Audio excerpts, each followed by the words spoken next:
Hello, hello. Happy Tuesday and happy holidays. We're back after about a week off.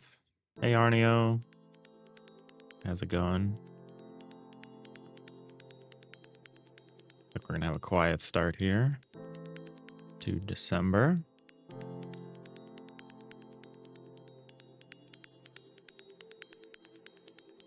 But yeah, we're back for some game dev. I was gone for most of the week. We last streamed Tuesday. It is now once again Tuesday. I didn't do any work. I just ate food, hung out, had a break. It was nice. But yeah, we're back. And the last thing we tried to do failed horribly. So we have our work cut out for us. So let's open our project here. Bonk. How's everyone doing? How are you doing, Arneo?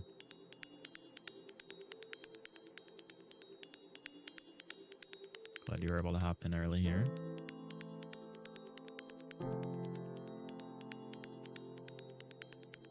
Proper vacationing? You missed me? Thanks. Appreciate that. Yeah, I tried real hard to make sure I just didn't bring anything with me. I brought a book. I brought some books, and I brought my Steam Deck. That ended up being plenty. It was nice to get away from it all, you know? I think it's so easy, especially when you're doing something like this where you got like a day job and you're moonlighting on some creative thing. I think it's easy to get into a pattern where all you do is work. And I think it's important to break that pattern, at least for a little while. But yeah, we made an attempt to rewrite our cutaway system. It did not work. And I will tell you why it didn't work. It was too slow. And it's because it was in the hot path, you know? We have like, right now we only have 2 threads going, really. We have like the main thread, quote unquote main thread. Actually, do we have it on a main thread or is it on its own thread that's just faster? I actually don't know how I have this organized.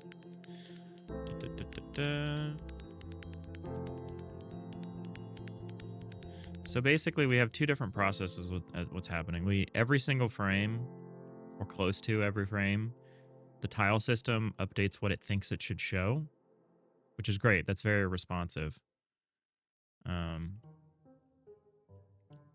And so that happens all the time. Tile system is constantly updating what you see in response to what you're doing. So as you like mouse around with the cursor, it updates the blocks. It does everything. It's very responsive, which is what you want. We have a slower process that happens in the background, which is whenever there's a structural change, we run a fill system. Technically, we have a cert, like a block validity system that I call the cert system that doesn't do anything right now. But we have these slower systems, like the fill system, which takes its time and it runs through and it updates all of that information about like where the compartments are, what's inside, what's outside. And then it happens slowly. And the problem that we ran into is we tried to do this cutaway system. We tried to put that in the quote unquote hot path of like every frame. We'd try to run this cutaway system and update what we think we should cut away. And that does not work. It is too slow. It is way too slow. So what we need to do is we need to switch that to put the cutaway system to be like part of the fill system here, which makes sense because the cutaway system is actually totally dependent on the fill system, on the results of the fill system.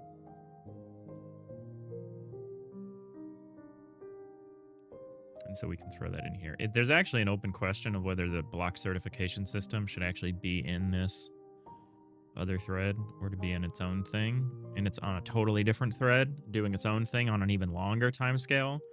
But that's neither here nor there. But yeah, what we need to do is we need to take the cutaway system out of this constant update. I guess it's not every frame. It's every frame that a change has been noticed, which at the moment here is due to the tools being used, like a block tool being used, but that's actually not totally accurate.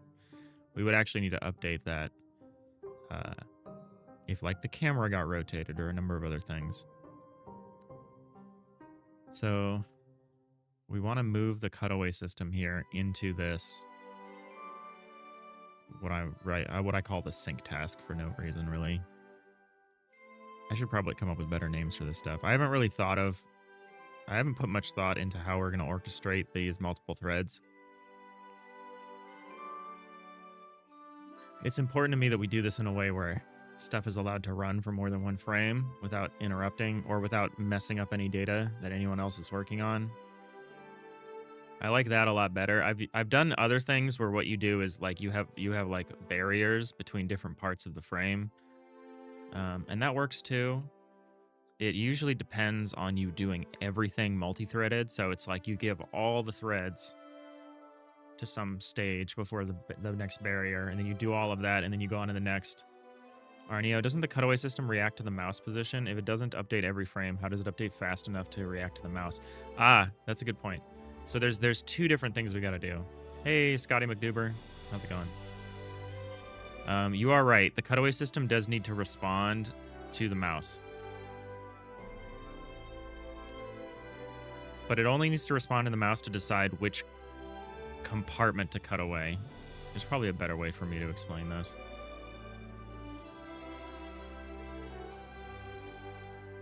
Let's restore the old way that it worked. So what we want to do, Arneo, is we actually want to return to a concept that we have in the fill system to help us, because the problem that we had here is if you look down at our cutaway interior blocks by cursor chords. Oh no, cutaway interior blocks by cursored rooms. This was a system that was doing a lot of work trying to figure out what was in front of.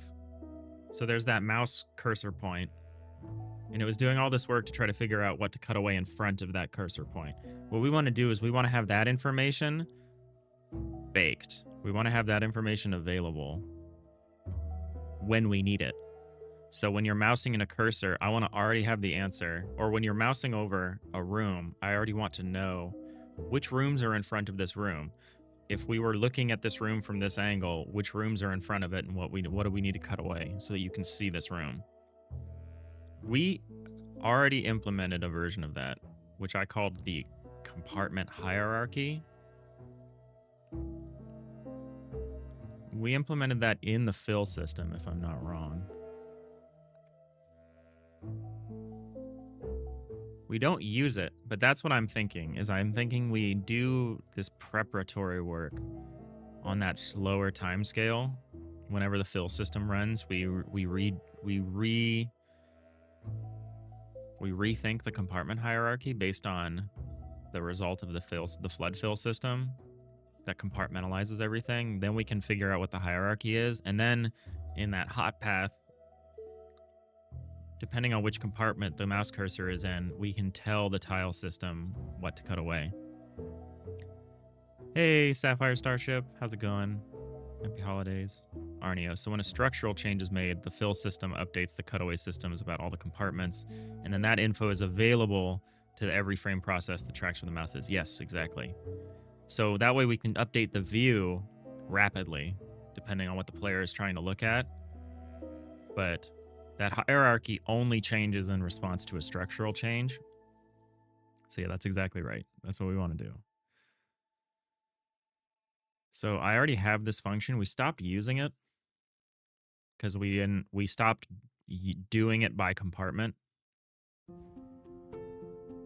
We used a simpler system. What we used before was the bounding box of the room.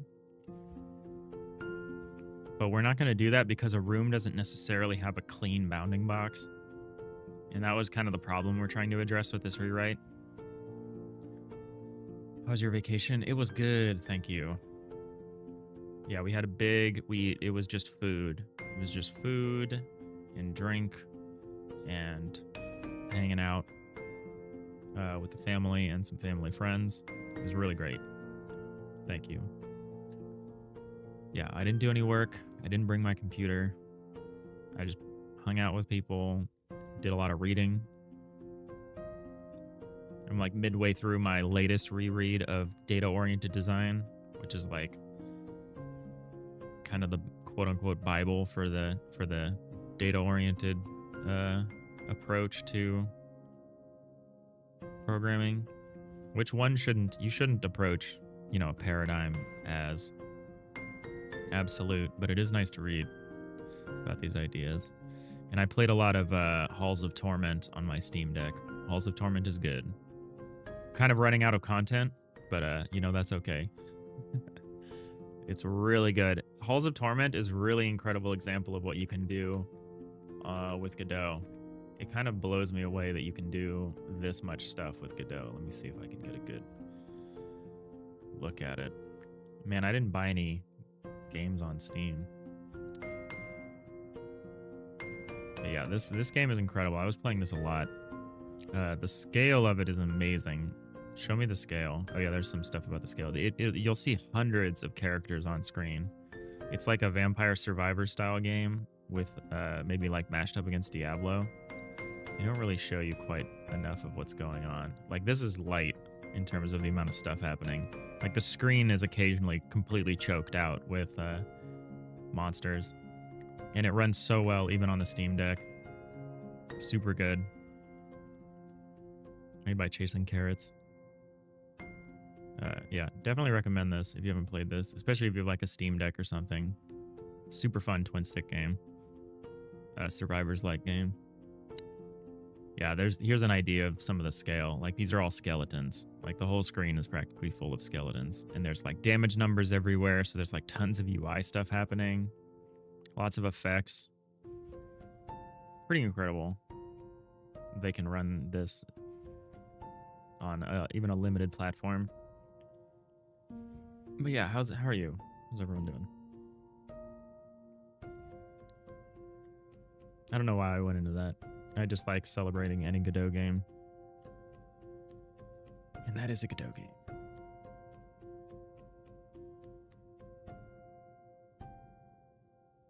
All right, so what we're doing now, so what this compartment hierarchy thing does, it takes a list of all the rooms and it builds this buffer of bit fields that describes this hierarchy of the rooms.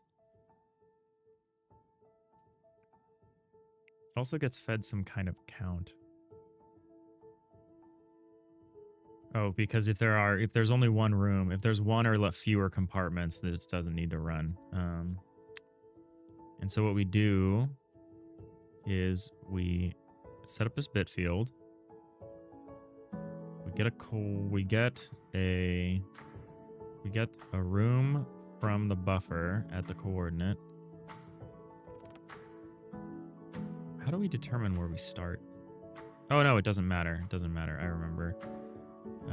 So what we do is we look at all the neighbors. And then we look at for each bit value. So for each compartment that might be on a block, because a block might belong to multiple compartments, which is confusing, but it's because of how we relate walls to compartments. So a wall between two rooms is considered part of both rooms.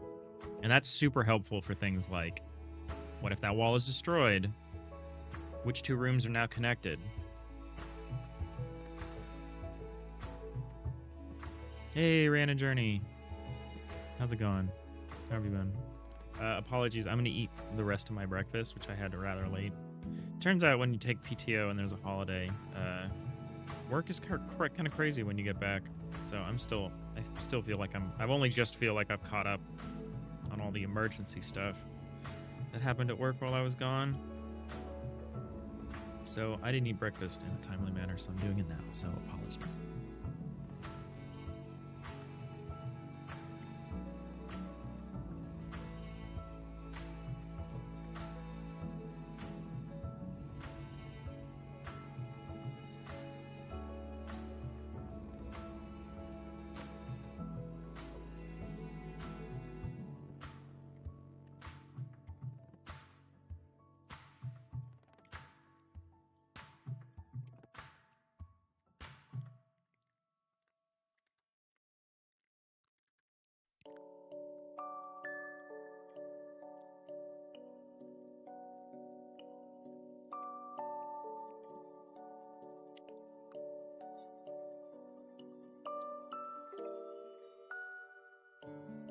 Why is this written as separate conditional statements?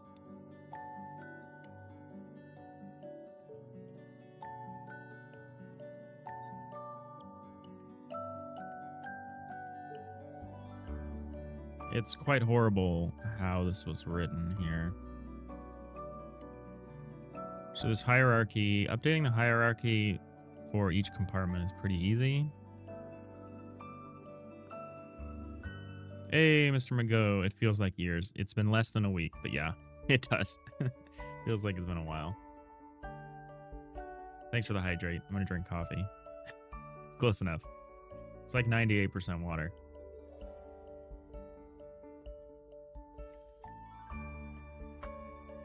I'm good. How have you been?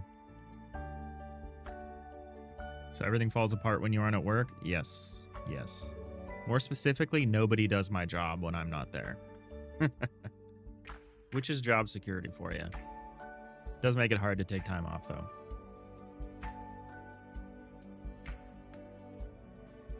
But yeah, I also missed all the regulars. It's nice seeing everyone. I had a feeling with the holidays and with the break, it was going to be very quiet in here today, but y'all are here, and that's really nice to see. All right, so I want to rewrite this set of continuing conditionals here because this is kind of ridiculous how this is written. So it looks like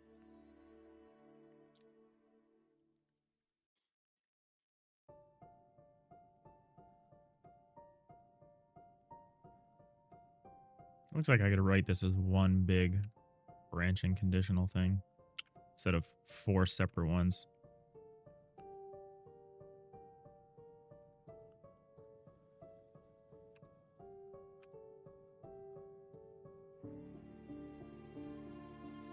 I don't even know what chemo is, Mr. Magoo. There's no end of crazy acronym structures in OS development, apparently.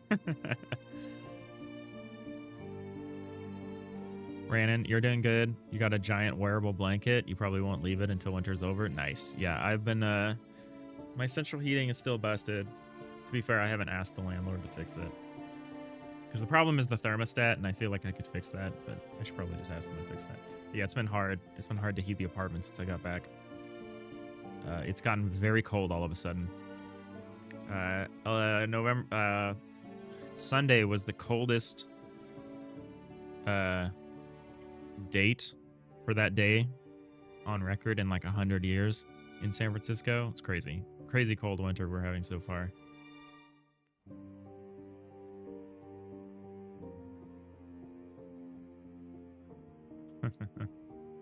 Chemo is the most common virtual machine. You've played way too much Half-Life since you last saw me. I don't know if that's possible. I think we could all stand to play a little more Half-Life. That's one of the... Well, Half-Life 2. I haven't played the first Half-Life, really.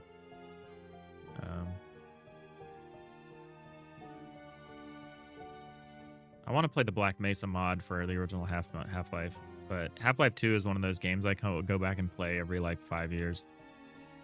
Kind of like clockwork. Over the last, like, 20 or so. It's so good.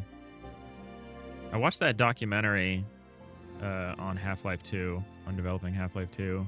It's crazy how much happened in that short period of time. Like, it's crazy to go back and look at Half-Life versus Half-Life 2 and just see how much changed about the process. Half-Life Opposing Force and Blue Shift is interesting, and Deathmatch. Yeah, I never really got into any of that.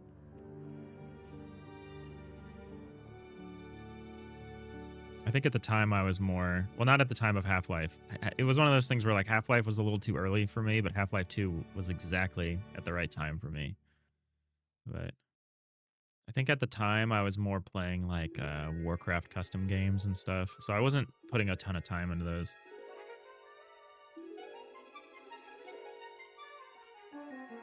Sapphire, what's your definition of cold? It's 27 degrees Fahrenheit for you outside, right in the middle of the day with a good bit of snow. It's not that cold here. The San Francisco definition of cold is much higher than that.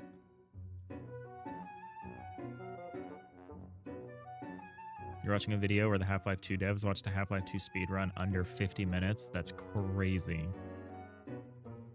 Yeah, I love that you also included Kelvin in your description of the temperature. All right, so the easiest thing to do right here is to rewrite this to be less insane, or to be more straightforward.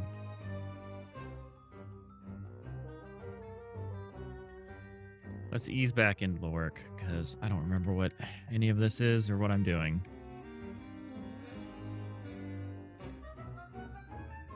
There's some crazy shortcuts, like hotkeys, that I accidentally press all the time. So it could be this and this. So it'll be this and this. Or, actually, it's this.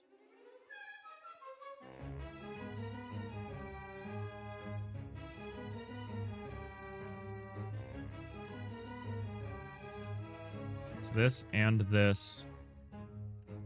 Or all this nonsense.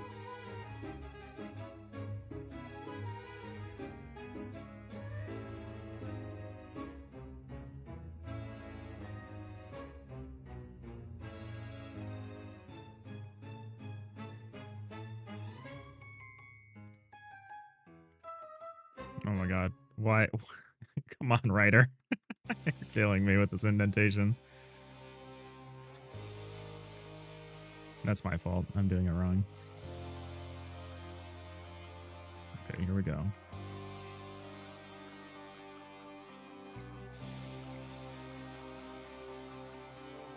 Okay, I don't think this is more clear than what I had, but you know. Oh, I can't. I'm losing my mind with this indentation. Hey, Nix. How's it going?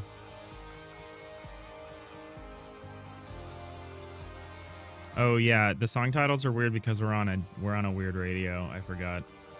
We're on the cinematic radio. Let's switch that up. The chill radio. How are you doing, Nix? Oh, so yesterday, after I got back from work, I spent pretty much the whole evening just building a couple computers since it was Cyber Monday and everything like that. Man, computers are expensive right now. I ended up building like a pretty low power to a pair of low powered computers that at least, you know, meet the requirements for Windows 11. And yeah, I'm pretty sure I almost built those computers last year for the exact same price, if not slightly less. It's crazy. PC parts have not gone down. If anything, they've gone up somewhat. You know, I don't actually know which pattern of this I prefer, but let's finish writing it out just so I can look at it and decide what I prefer to look at.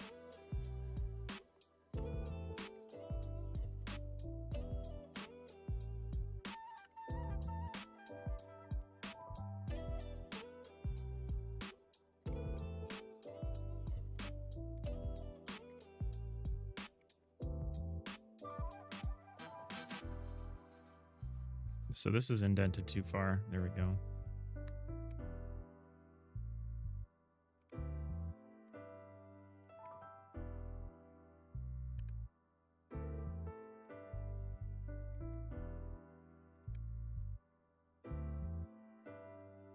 Is this better or worse? I don't actually know. But it is equivalent. I don't know what I prefer looking at. This. I'm sure the compiler doesn't care, and these are essentially equivalent to it. And who knows? RAM prices are getting high, yeah. Even hard disk prices are like weirdly high. Yeah, I was buying old RAM, which is almost worse. Yeah, graphics cards are crazy. I couldn't find a single 16 gig 4060. They just don't exist anymore. You can only get the 5060. which there's problem is the 5060 is generally only 8 gig. I think you can get a 16 gig 5060, but they are not common. Yeah, NVIDIA. Nix, is it not time for Christmas music? It will never be time for Christmas music on this channel. I can guarantee that. Nix, your home assistant items arrived. Now your radiator turns off when nobody's in the room for more than 5 minutes. Finally, so you won't forget to turn off the heater. Oh, so your significant other won't forget to turn off the heater. Nice, yeah.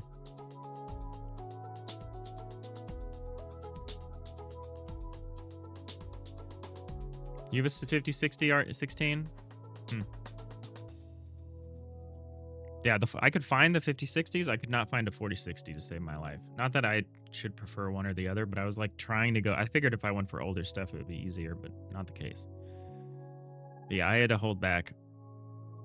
Sapphire, your graphics card is about half the cost of your computer. That was true for my main computer, the one that I'm working on right now and streaming. It has a 4080 Super, which was like $1,000.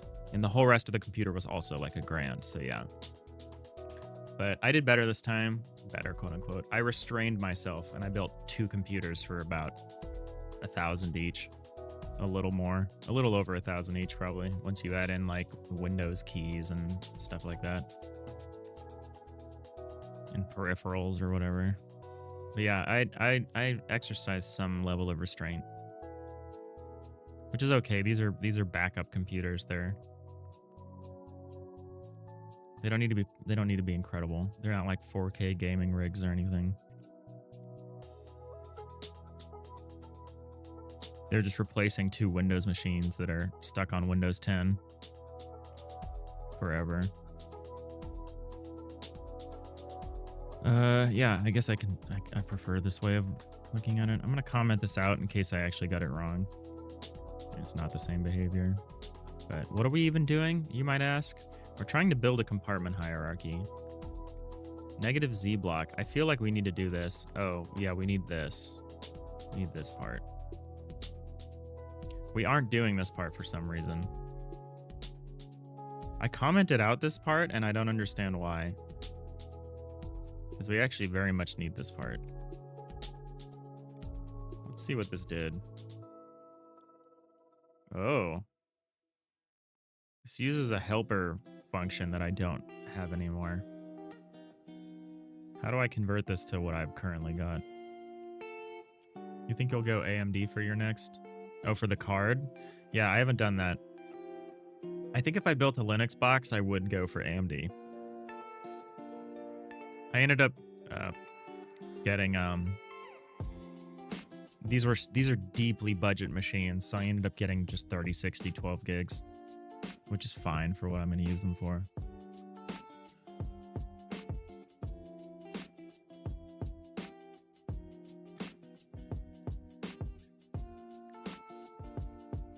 But yeah, it'll be fun to build those probably in a couple weeks. Because it's going to take a while for all the parts to arrive. But that's always fun. One of the cases I got is like way too small and like has a handle, so it's like portable. I love building in those cases. It's usually a huge pain, but I love the challenge. Yeah, you should update your Windows 10 to 11, Arneo, if your system can handle it.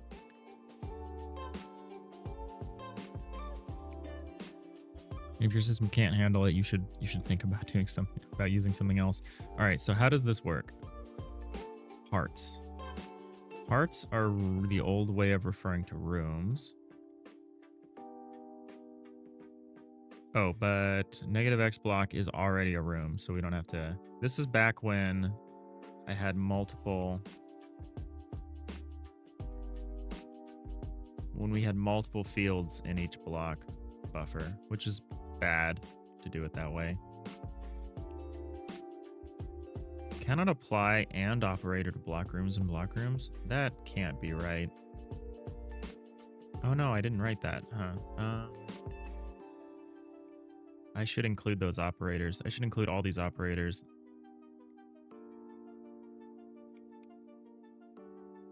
because the rooms are just a wrapper for this bit field.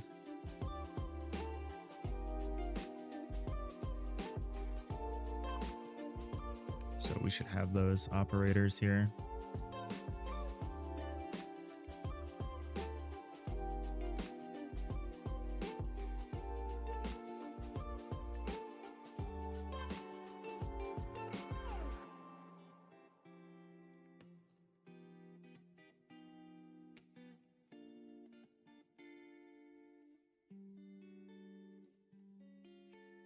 How do I phrase this?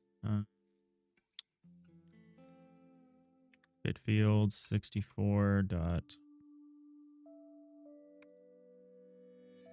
Oh, we can say left and right.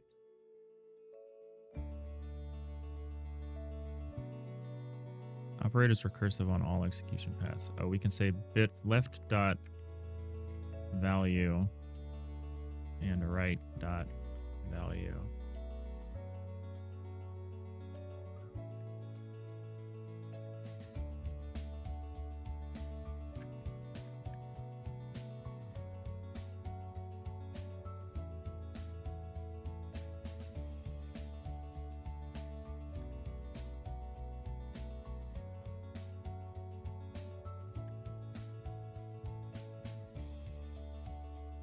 Still concerned. There's a reason I moved away from doing it this way, and it's partly because I was concerned about the limit, the inherent limit of my bit field 64 to represent enough rooms.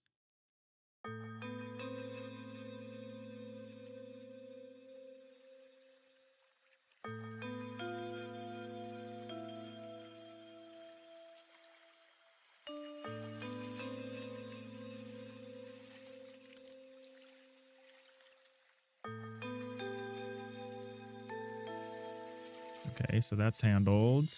And so now we don't have this has anymore. Bit.has.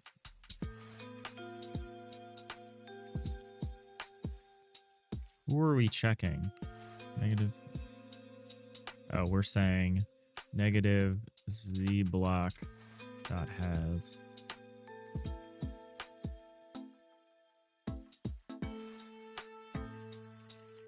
Does has not support a value?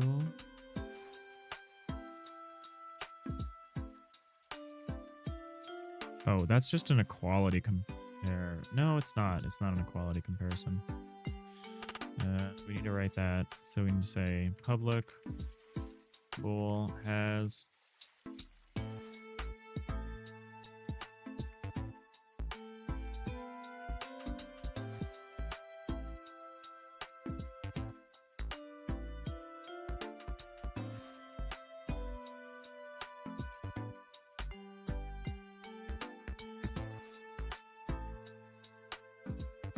OS dev is a great way to learn C and assembly. That is probably true.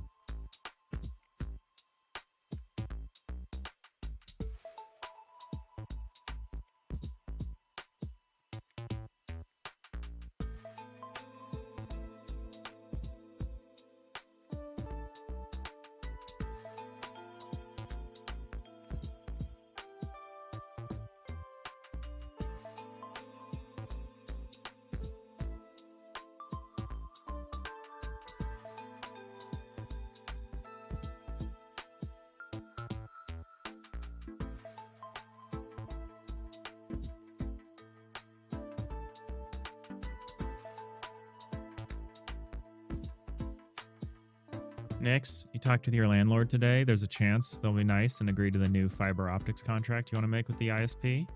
Just hoping your internet will be faster than Drum Pigeon. Nice. Yeah, I have fiber optic.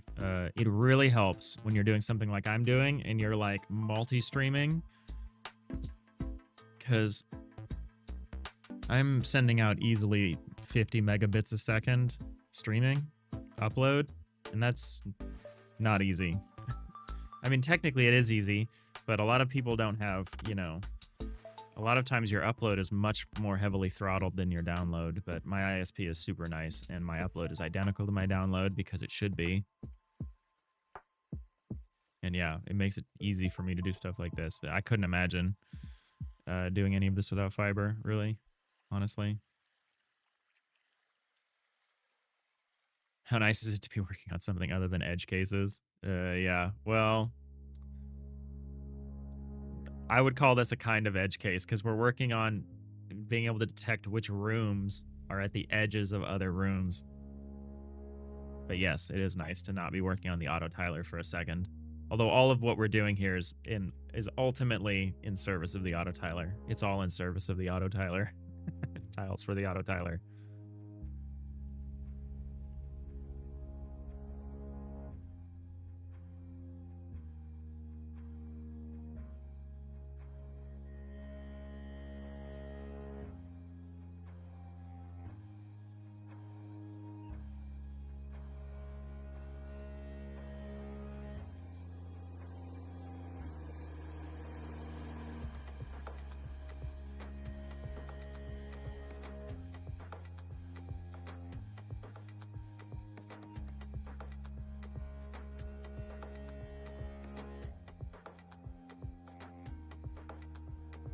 Sorry, I'm finishing up my breakfast and my coffee.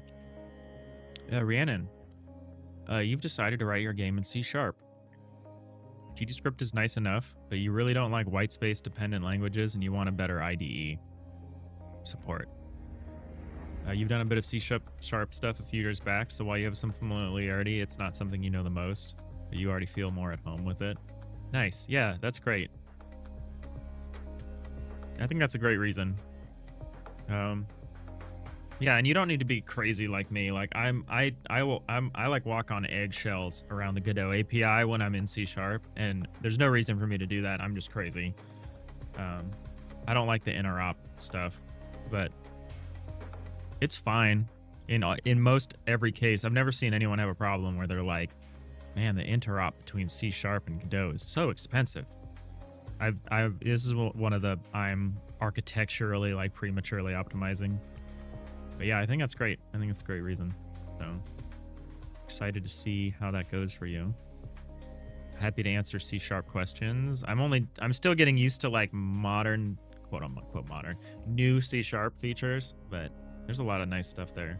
Magoo, you think Python is better for game development? And sarcasm. Nice. All hail the auto tiler.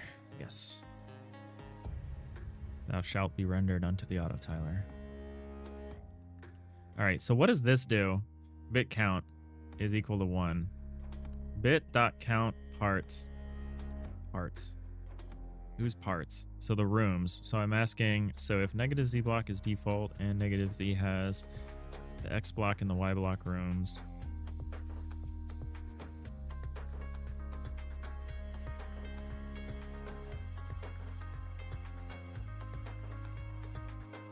I don't understand how this part of the code works. And bit.count parts is equal to 1. Oh, it's if there's only one room associated with this block. That's what that's asking. Okay, so that we can say rooms dot count, because rooms.count will look for every flag in every set flag. Technically, it's for every index. The enumerable is kind of weird, but it works. It basically will enumerate all set flags in the bit field, and the count will just count them. So that's fine. Okay, index is bit.first. So again, we can just say rooms.first. And then the hierarchy at this index. So bit.set. Oh my god, what is this? This is back when we had like a global helper function that would operate, or we had a helper class that would handle our bit functions for us. And arguably, we could still do something like that later. So right now I have bitfield 64, but I want to add support for bitfield 128, and that's kind of awkward. It'd be kind of nice if there was a way to refer to them without recognizing which underlying field it's using. Would be kind of nice. But not right now.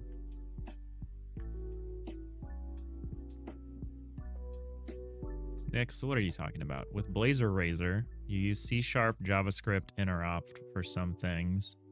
For some specific things. You kind of hate it, though, due to JS having to run on client side while C# runs server side. So the JS is not very safe. Ooh, yeah, that sounds complicated. Random journey. You just need to remember that you shouldn't be using expensive link calls in the game loop. Use them a lot when dealing with database-driven apps. Oh, yeah. Writer is notorious about this, too. I had to, like, turn it off. But it is constantly, it used to and still does. It's like, why are you doing all of this? You know, you could just use a link expression for this, right? And I'm like, I'm not going to use a link expression for this. Leave me alone.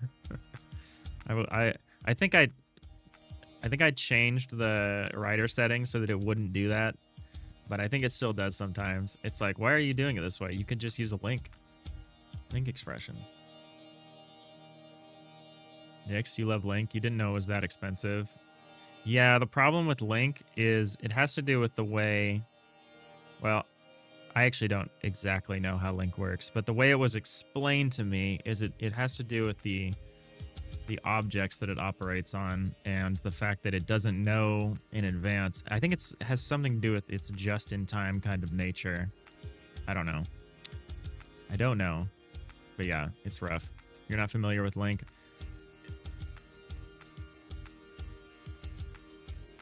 I'm going to be honest, and I'm not super familiar with how Link actually works, but there's a lot, it provides a lot of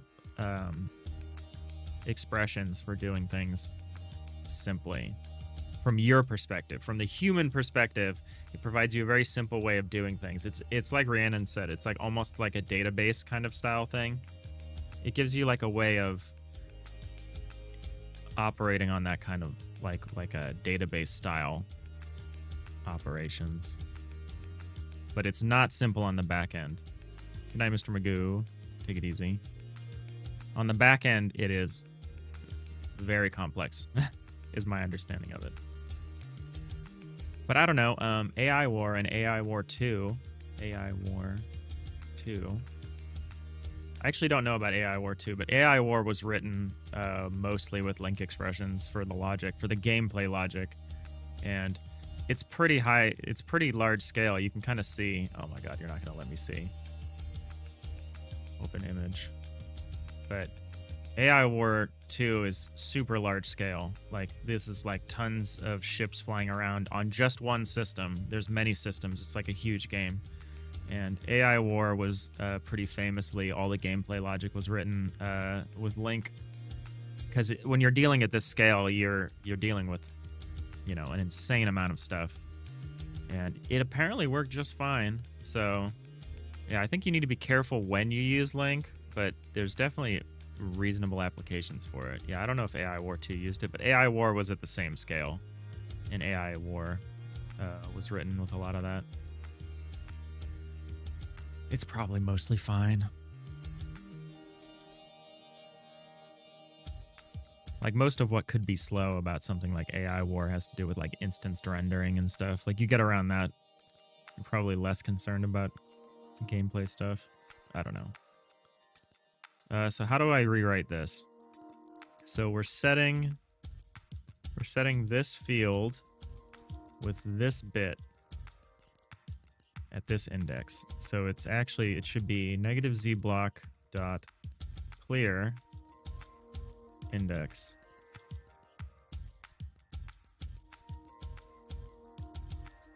And so this should say hierarchy dot span equals hierarchy dot span dot set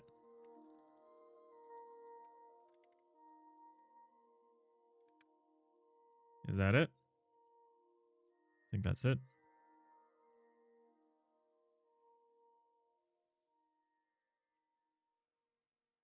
So in theory, this should let us know.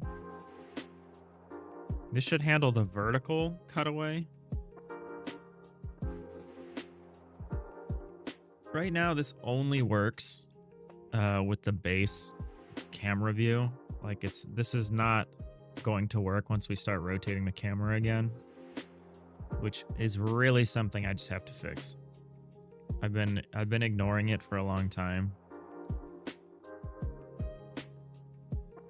And I think I can ignore it no longer. I want to get rid of these. These are just single lines.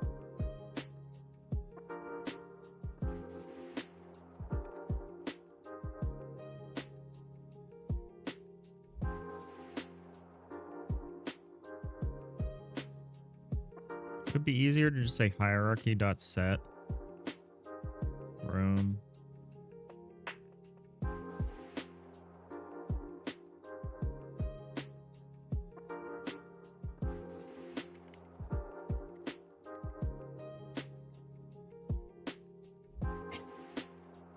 Index would be room.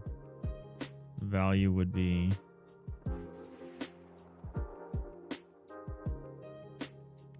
pause. X block.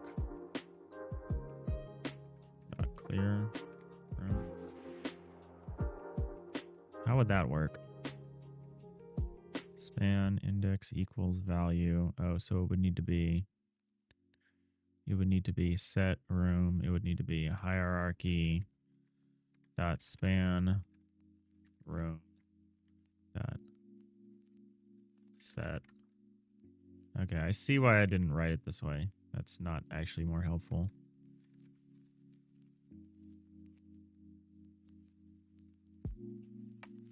If I had like an add function that would add the value to the existing index rather than resetting it, I actually think I'm pretty inconsistent with the way what I mean by set. I think sometimes set means don't mess with like the original value, just make a few changes that you specify. And then sometimes set means clear everything and then only set these. I feel like I need to develop a different terminology for those two things. It's like inclusive set and exclusive set or something like that. Rhiannon Journey, you probably just don't know enough about it to know the best way to use it and optimize and optimization tips. You're sure you could start with it and refactor slow parts as needed, but you're just going to avoid it. Yeah. I tend to do that when I'm presented with things that I don't understand like that, especially when I know that they're slow. I'm like, okay, so you're telling me they're slow. Okay, did I write this correctly? So it's this and this, or these three things. That's why it's written like that. Or this and these.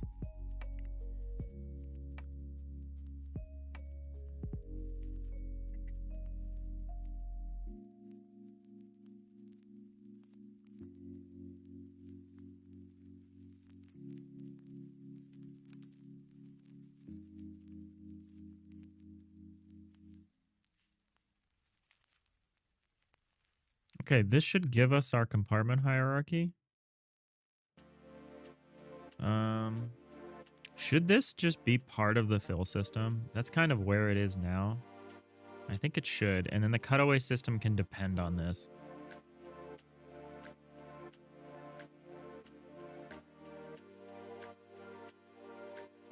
Gotta think about that. Foot guns.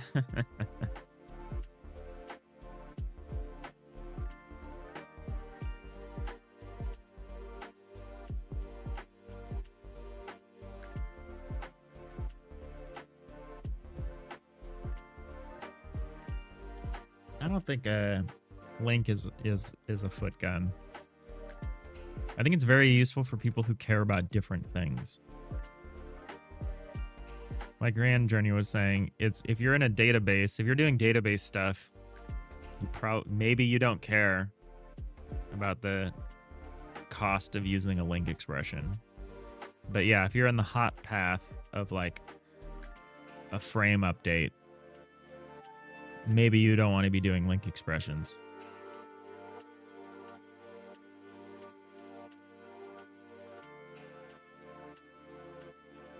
Your lack of knowledge makes it a foot gun for you. Yeah, that's a great... I think anything can be a foot gun with sufficient levels of ignorance, right? I think if you put those expressions, like what we're doing, in like a slower path, I think if you had a slower loop, I think you could probably simplify, you know, it's one of those things. It's like it saves you, it provides you a simplicity of expression, right? To use a link expression.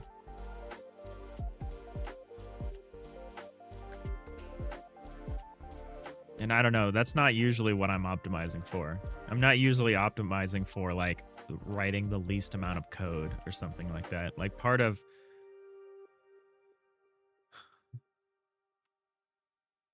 part of adopting ECS is accepting that you're just going to be writing a lot of boilerplate for things. That's just kind of how it is with ECS. And I haven't generally shied away from that sort of thing. It doesn't really matter very much to me. All right, so this room bounds thing, I think we're going to stop using this.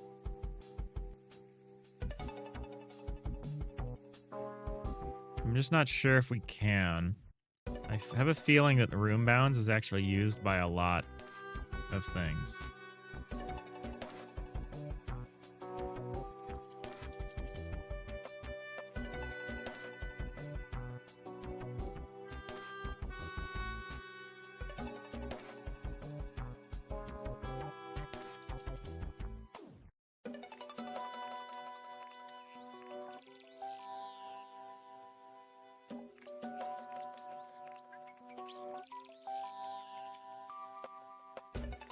Yeah, this room bounds buffer. I think we actually use this quite a bit.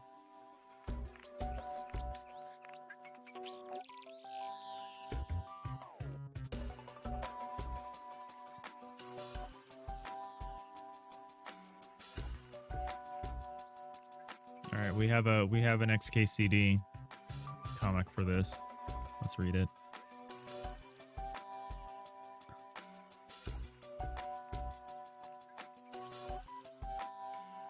Try not to make fun of people for admitting they don't know things, because for each thing everyone knows, quote unquote, by the time they're adults.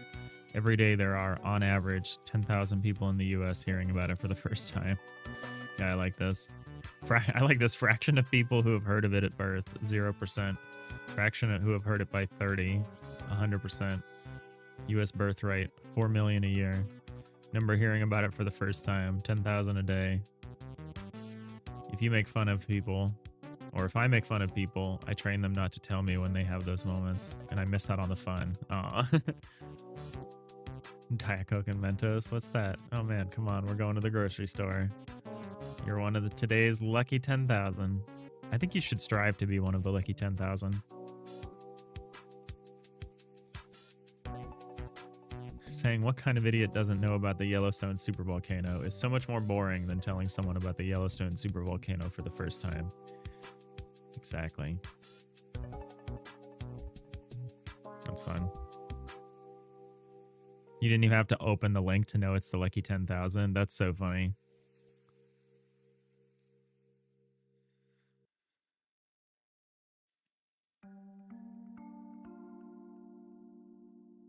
All right, so the goal is to get rid of these buffers.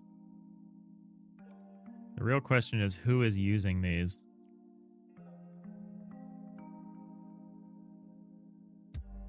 So the edit system does a lot, but that's just to update them and declare them. Obviously the room bounds buffer does it. The component types, it's a registered component type. There's only 2 references of this, and one of these is in the fill system, and one of them is in the cutaway system. Cutaway system's reference is when we get it, and we use it. Room bounds. And all we do is feed it into the cutaway interior blocks by cursored rooms. Cool. So yeah, I think I can get rid of this. And then the fill system, all it does is it writes it. All right, yeah, I think we can move away from using bounding boxes for rooms.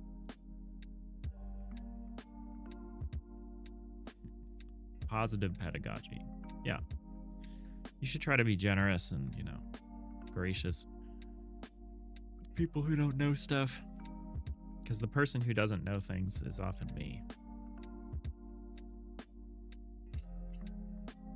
So I try to be gracious when someone else doesn't know stuff. And I try to be humble when I don't know stuff. Which the pressure is for me to talk about stuff I don't know. I'm trying to be good about not doing that. Because someone's going to make fun of me for it.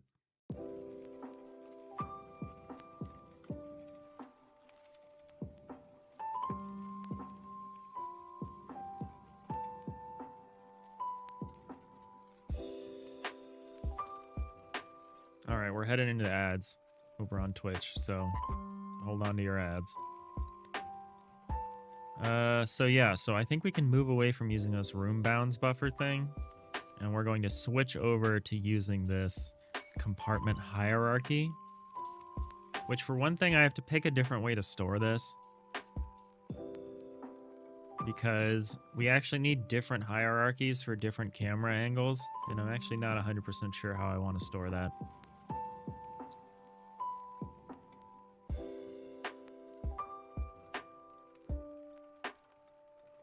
Does it make sense to do it in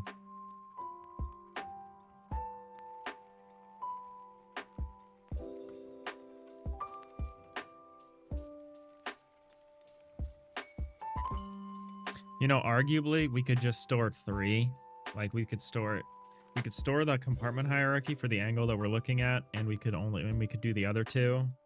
We wouldn't technically need the opposite one, but we should probably just build all 4 and then just have them. Because they're only going to change at edit time, not while you're playing the game. I make the distinction between edit time and play time because edit time is not my edit time. Edit time is like when the player is editing in the game, or me, whoever. Because we have a weird, we do our ship editing at runtime because we're weird. And so yeah, this will only change during edit time. So maybe it should, because the cutaway system should actually be kind of part of the view system group, because that actually, the cutaway system and the tile system should move to a different system group. It shouldn't be in this edit system group. It should be in the view, quote unquote, system group or something like that. Because they still run. Oh, excuse me. They still run when you're not editing, when you're playing, and they respond to play, quote unquote, playtime decisions, like hitting the button that rotates the camera 90 degrees or moving the mouse cursor.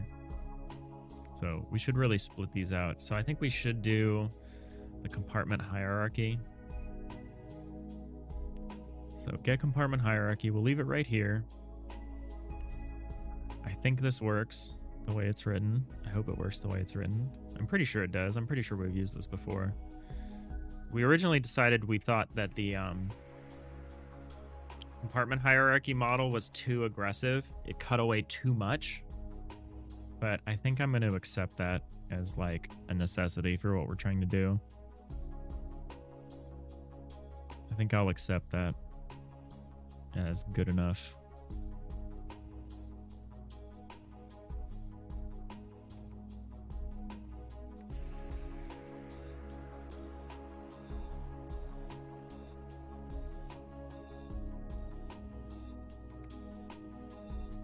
Every time I go into my old code, I have to like update my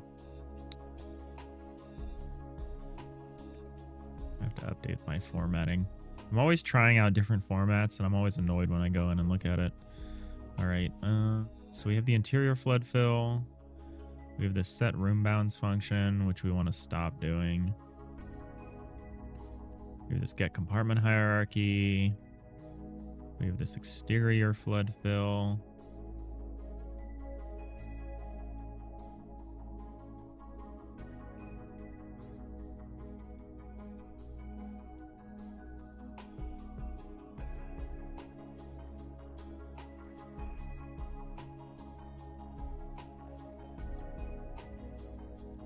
So where do I put this? Where do we do this? Do we do this here if count is greater than 0? So instead of this part, instead of setting a room bounds, instead we're going to say, oops, we'll say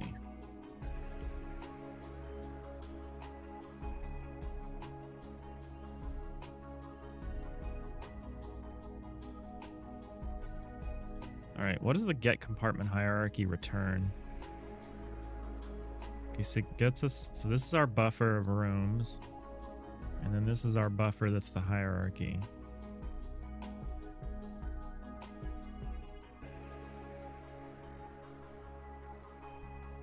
So if count is less than or equal to 1, return. So why do I do that here? Why don't I do that higher up?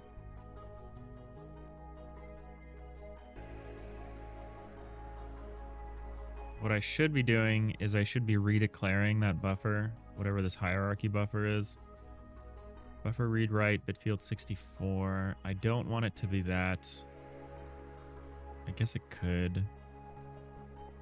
I want it to be a wrapper. I guess it could be a wrapper of block rooms. Oh, but I can only keep one buffer. Well, this is a buffer 3D read only. So that could be block rooms 3D, and we could also have just block rooms that's not 3D. I should probably call it something else though. I always struggle to decide how, so the buffers themselves should be as generic as possible. Really? Or as generic as is reasonable. But the component types should be very specific because we can only have one buffer per component type. Because that buffer is attached to the entity kind of like a component. Not exactly like a component because it's not stored. The way I've organized buffers is not great. But it does work.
I think what I'll do is I'll call it something like room hierarchy.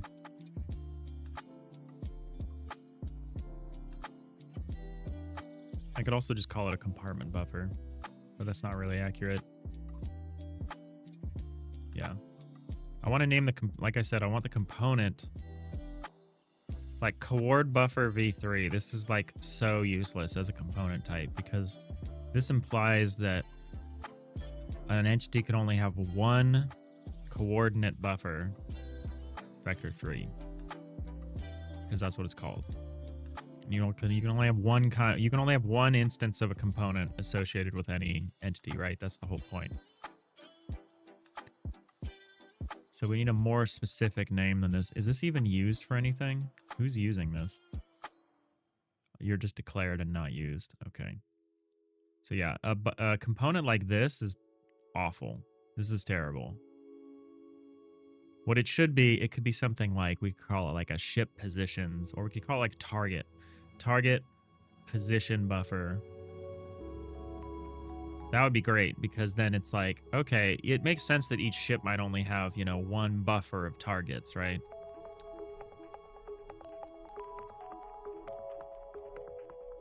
Right? Makes sense. But yeah, this naming convention is trash, and I should probably get rid of it. Hey, Boolean. You made it. How's it going? How have you been? I think... No, I did give you a follow. Good.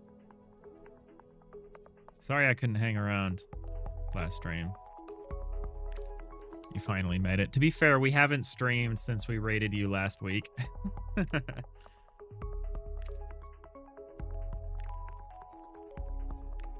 We're working on Digital Iliad, which is an FTL-like we're making.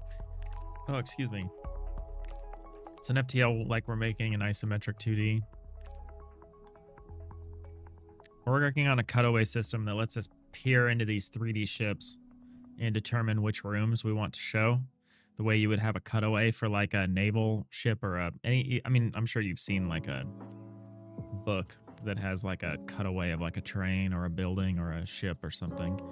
We're implementing a system like that, and we're changing the way it works. So that's we're kind of deep in the code here right now. Right now we're describing how not to name components. We're going to try to do better.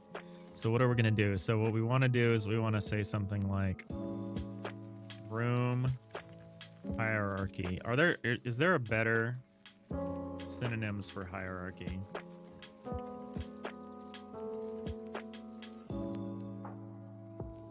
You feel better then? You love the look of the game? Oh, thanks. Yeah, it's really simple. I do the pixel art, so it needs to be dead simple. And we actually have a really big auto tiler that actually handles a lot of the arrangement of everything for us. We're very systems heavy. But yeah, that's awesome. How's your stuff? How's your week been going? I ended up being on vacation, so I haven't gotten anything done, but... Hierarchy, tree. Tree is not a bad idea. It actually is like a tree. Arnio, you may have made plans for a browser playable demo of your game. Ooh. Or a part of it. It would essentially be a way of testing the combat mechanics. Your big next year goal will be finishing and shipping that demo. I think that's great. I think you could totally do something like that. I think having a combat sandbox as a browser game is great. That sort of thing where you've got like tactical, like people, you want people to be able to experience and provide you feedback on the hot loop, on like the core loop, which is the tactical part of the game. The strategic part of the game is harder to test because the loops are bigger, right? Strategic loops are much harder to test and get feedback on. But yeah, I think getting as much testing on that tight inner feedback loop is really good. That's a great goal. Sapphire, you always forget that the working title for the game is the same as the Twitch name. Yes, it is, and I don't know, it might always be. It's a good name is the problem. I kind of blew my best name on my channel name. Originally, the whole point was I was streaming this game, so the channel is this game, and all the social media is this game. But then I started doing game jams and building up a community, and now it's confusing. So yeah, we'll see. Boolean, that's what you're doing. Since you have to do the art, you forced rules for simplicity. Yeah, I think that's a great approach. It's going good. Your 1 year dev anniversary is on Sunday. Oh, congratulations. That's amazing. We'll be at the 2 year for this game in February. 2 year mark. Yeah, I think tree is the... I think tree is not bad. What else? What else does Google suggest here?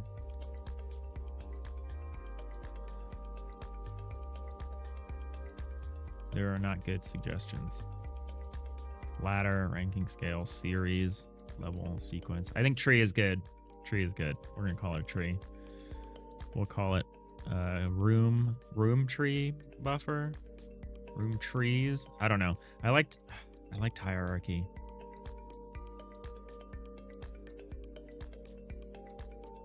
You like planting hierarchies? Hey, the ant. How's it going? Welcome in. So the buffer we're making is basically a buffer that each index of the buffer corresponds to a compartment. So you'll have compartments 0, which is outside. Compartment 0 is the vacuum of space. And then each compartment after that is like a sealed compartment. And the flood fill system can tell us all those.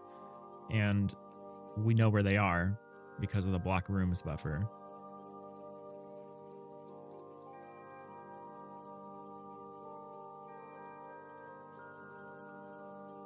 And then so what we do with the room tree buffer is you've got each index for each compartment, right? And then the value of each of those indexes is here are all of the other rooms that are in front of this room. So it is a tree in a lot of ways. It's not exactly the way one would use a tree, probably, but it's pretty much a tree. I think for our purposes, we can call it a tree. Shrubbery. That's actually maybe a better word for it.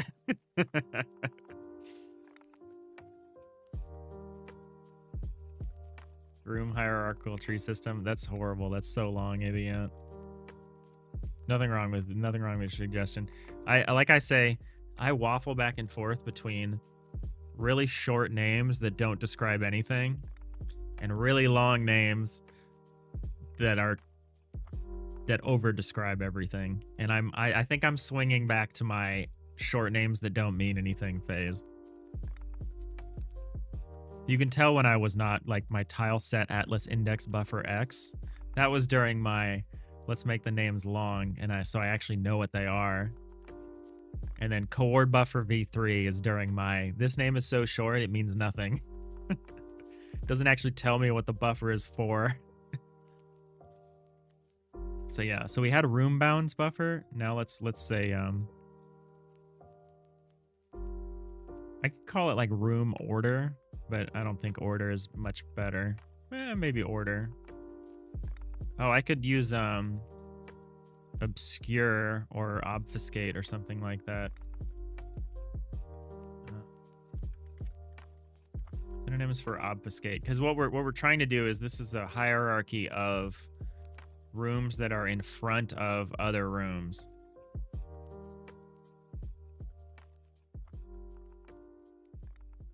Occlude. That's the word I'm thinking. I'm not obfuscate.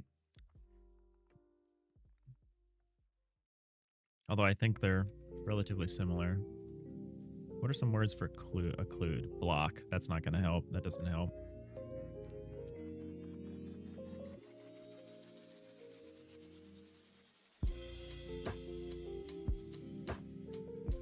Obstruct.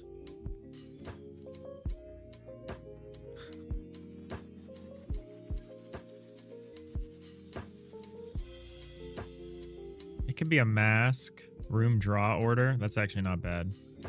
Lineage. You said occlusion tree right as I say occlude. Yeah, that's actually not bad. Calling it an occlusion tree is not bad.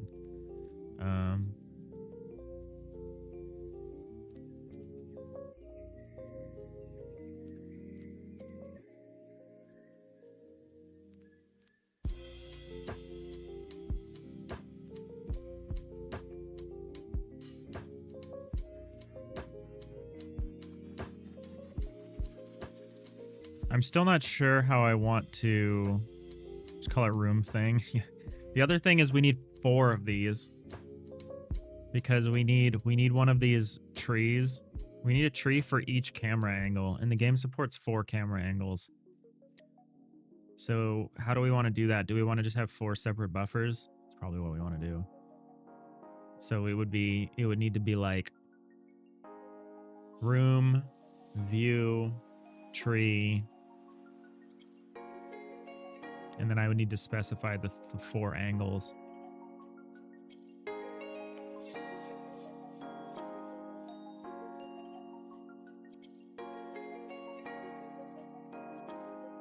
could call it room, tree, view, but that's confusing.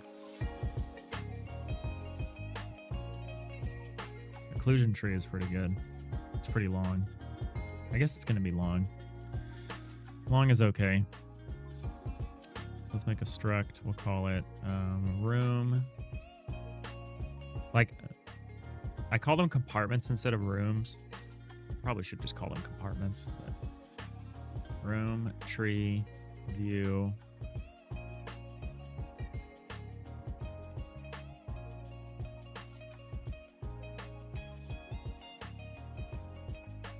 Angle 1, angle 2. Yeah, that's not bad. That's not how I think of them. I think of them as vectors.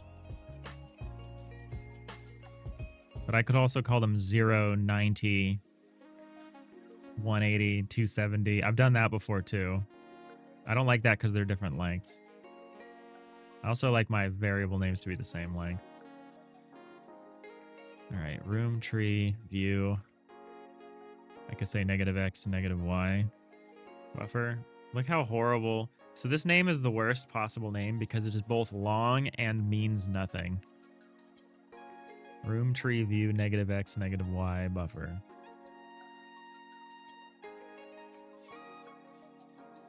Maybe it would be better if it was view tree.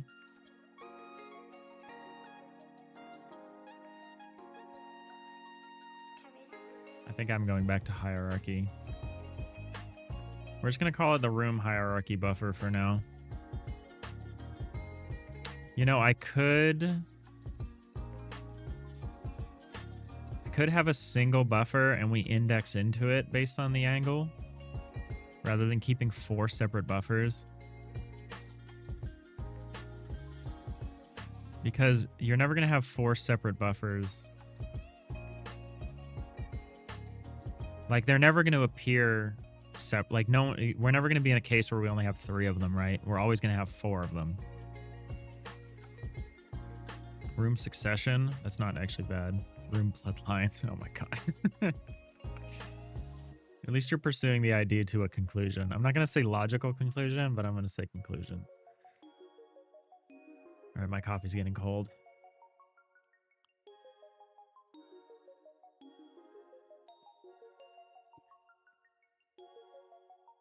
Probably have 1, so the code is all in one place. Yeah, well, the problem, here's the reason why I don't want to have 1, is because when I'm processing the hierarchy, actually, I guess it doesn't matter because it's a span. I was going to say when we're processing it, we only want 1 out of the 4 at any time, right? But we're not actually going to process it. We're not going to go through all the elements of it. It's a lookup.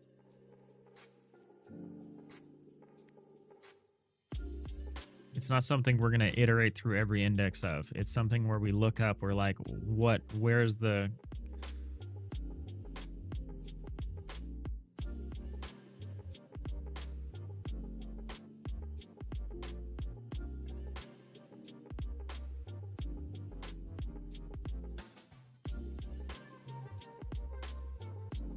Room hierarchy buffer. You call it XY. I could call it like cardinal or something. I don't know. I guess I don't need to say anything about it. I would just need to know that there's like 4 copies of the hierarchy. How about room hierarchy -x, -y? And then we could say +x, -y, -x, +y. I think I'm okay with referring to them as separate buffers.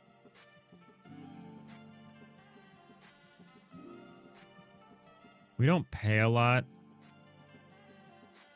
And we won't pay much in terms of archetype because all 4 of them will always be present.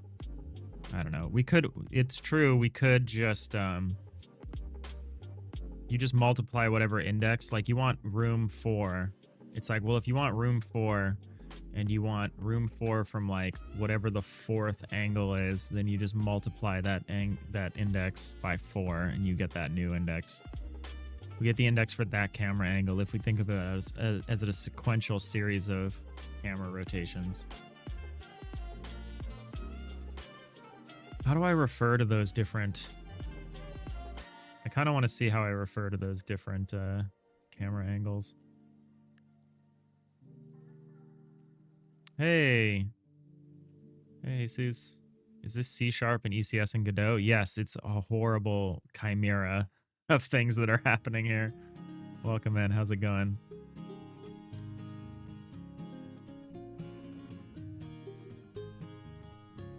Collection of rooms that are blocking line of sight. You think you prefer room tree over room hierarchy? Yeah, I think I might too. Might as well. It's not a look up, it's a look down. Oh my god. It's kind of like collection. It's actually, the problem is that the hierarchy is not... Yeah, I guess it is line of sight, huh?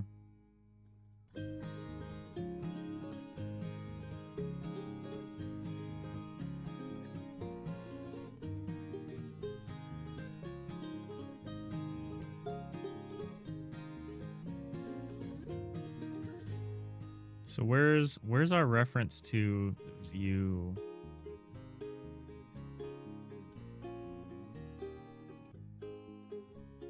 Somewhere I talk about... I have a name for the 4 different camera views. You forgot to put buffer on the end. You did forget to put buffer on the end. But it's okay.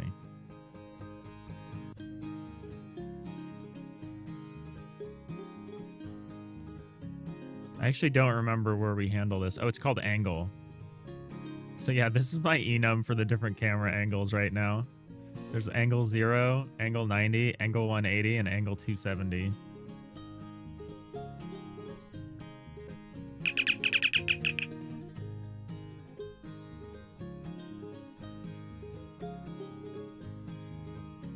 So if these enums are... So if it's 0 equals 0, so if it's like this...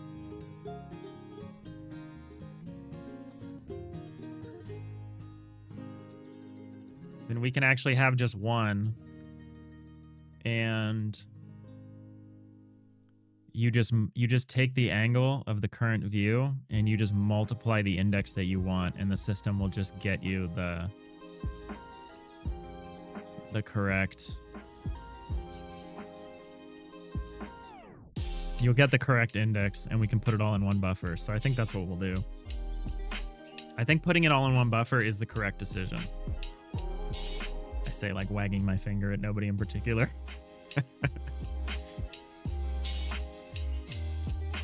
Yeah, let's do something like that.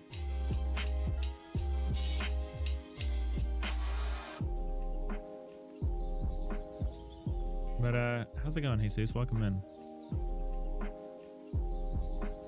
Collection of rooms that are blocking line of sight version that are blocking line of sight buffer version 1. Oh my god. Yeah, I guess we're swinging back to long variable names. Oh, this gives me the option to make a GDScript file in here. That's neat. That feels new. So let's make, so what did we decide? It's gonna be something like room, view, tree, buffer.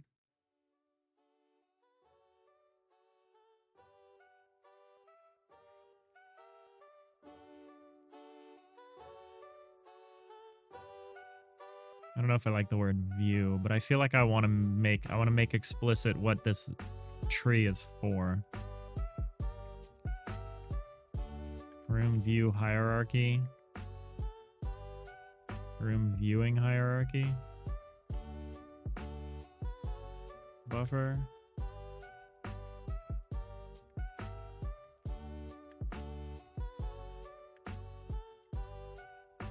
Room view tree buffer indexed by angle. Buffer indexed by angle, just in case we forget, you know.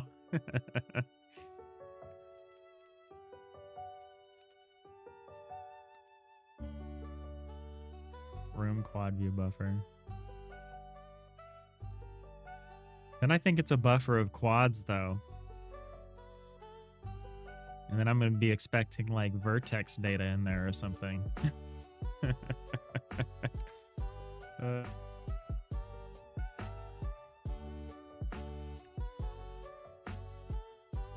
Room tree view buffer. I think I'm going to accept that this is good enough. Maybe a room tree view. It's room view tree or room tree view. Room tree by view. Maybe by angle. How about that? How about this? Room tree by angle buffer. The use of the word by makes it clear that we're not making an angle buffer. It's a room buffer. So room tree buffer, room tree by angle buffer.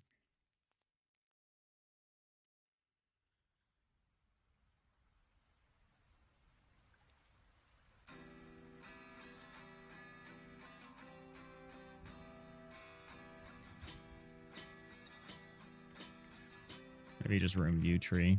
I think maybe the room view tree buffer is the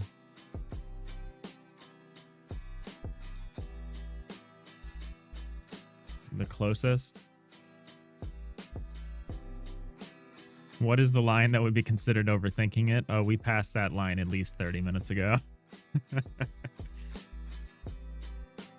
Thanks for the hydrate, Ant. Oh, thanks for the follow, Jesus. Appreciate that. Don't feel bad lurking.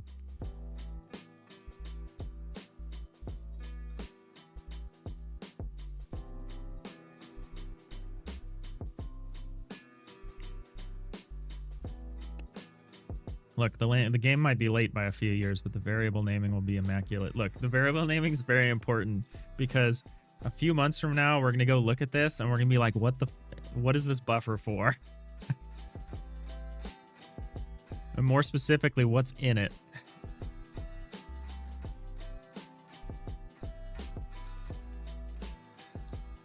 I think this is okay because it's a room. It's the tree. It's a tree based on the view.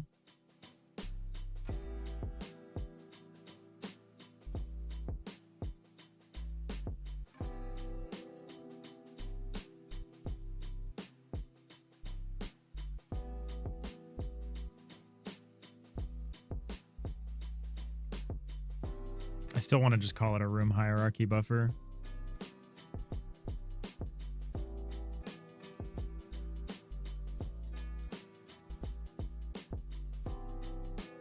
Because I know it's not etymologically correct, but when I hear hierarchy, I just hear what's higher than what else. This was the original name I was going to use for this. Until we went on our weird, crazy tangent. I think I'm going to call it a room hierarchy buffer.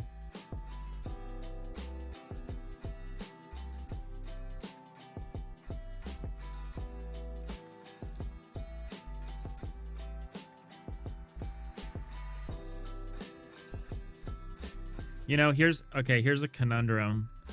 We actually are going to want to know room connectivity outside of... So this is room connectivity, but this is room connectivity like masked by like... Or as in the order of the camera view. But we actually are going to want to know room connectivity as a separate thing. So we'll probably also have something like a room connection buffer. Or like a connected rooms buffer or something like that.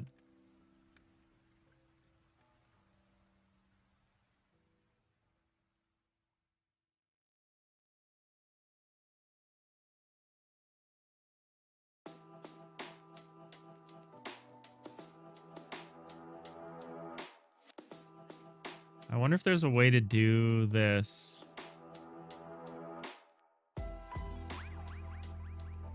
Because I am going to want a list that's like, here are all the rooms connected to this room. And that has nothing to do with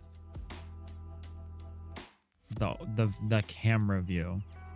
It's just, it would just omnidirectionally be like, here are all the rooms connected to this room. So we're going to want one of those too. Not now. I want to describe this in a way that where we capture the directionality of it. Just put it to a poll. No, you're not going to do game design by poll. That is a slippery slope. This isn't Twitch Plays Game Dev.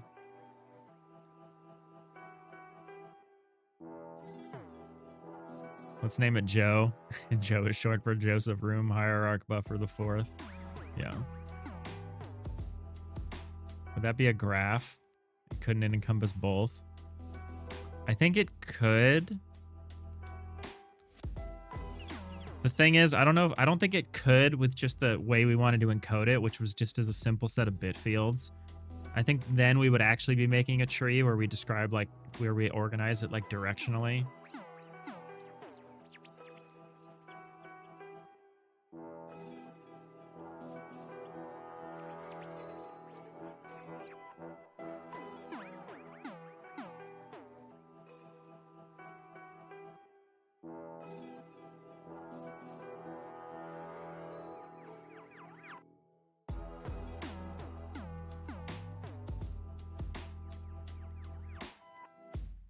I'm gonna call it maybe view angle room tree. I don't know. Yeah, well, let's just call it Jeff or Bob, just so we can be done. The Bob buffer.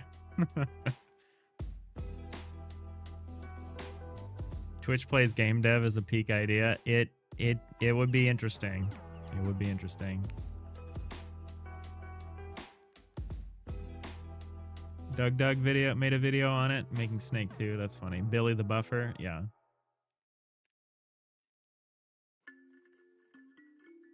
Let me tell you a story about Billy the Buffer. He was a low down. All right, I don't know how to. I'm not Cab Calloway.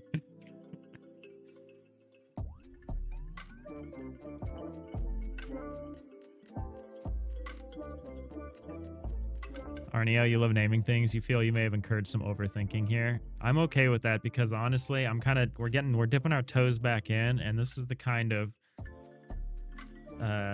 shallow end of the pool work that we're trying to do today. We're not trying to dive straight into the deep end. We're easing back in. And if we spend half the stream just naming a variable, I'm okay with that. This is game dev.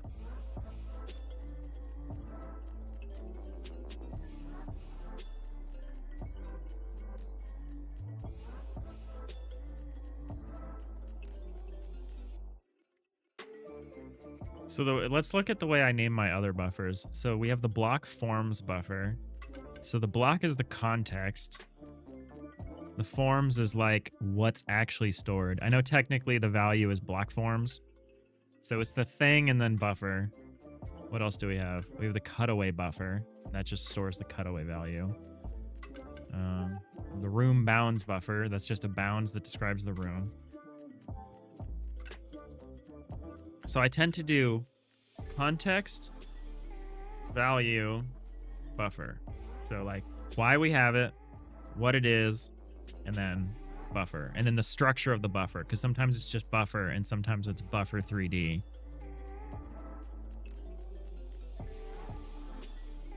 So this could be, so the context is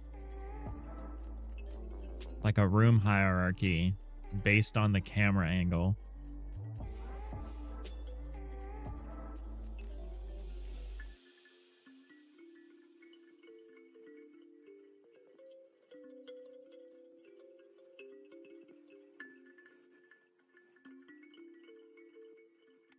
Should I just call it a room view tree? No, room view.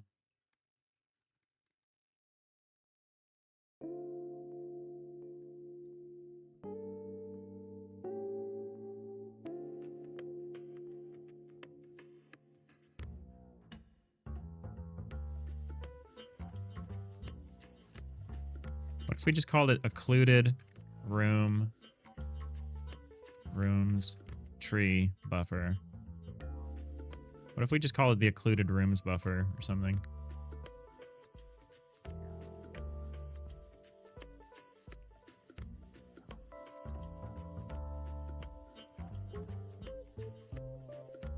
View angle overlap. Overlapping rooms. What if we just call it the overlapping rooms buffer? I don't know. That's not really right, is it?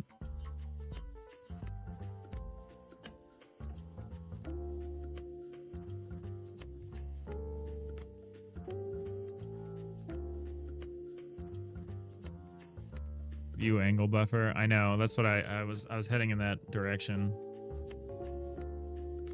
This is so stupid. Such a stupid thing we're spending our time on. Random Journey, this is a tangent, but we're talking about silly naming, and you use a library on one of your work apps to make HTTP requests, and they've aliased the send method to make it so. You always use the make it so version. That's excellent. That is excellent work they've done.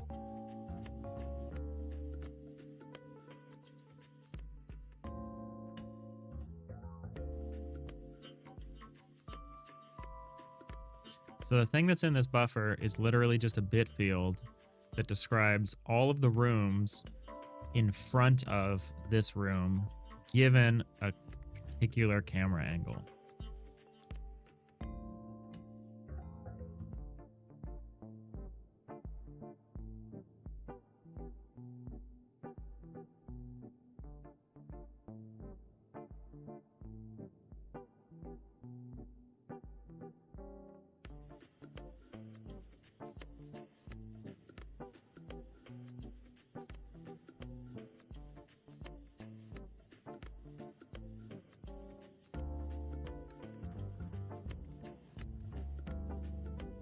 It's not a view order either. All it does is describe all of the rooms that are in front of, quote unquote. It's not even in front of is the thing.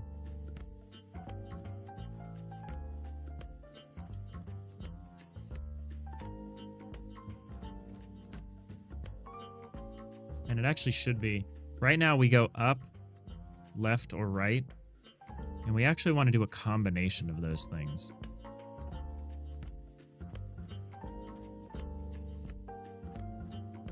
Just settle on what you have? No. No, Aviant. That would be letting somebody win. What, you think I have a plan for what I'm going to do after I name this variable?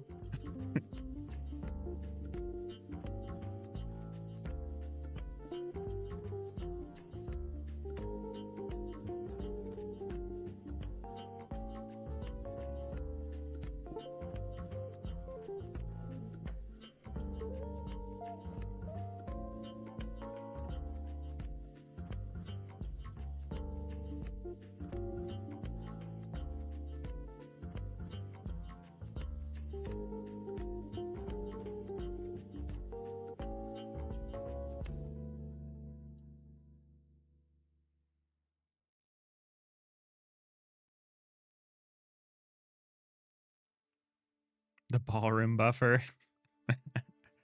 No, that's going to be the ballroom blitz buffer.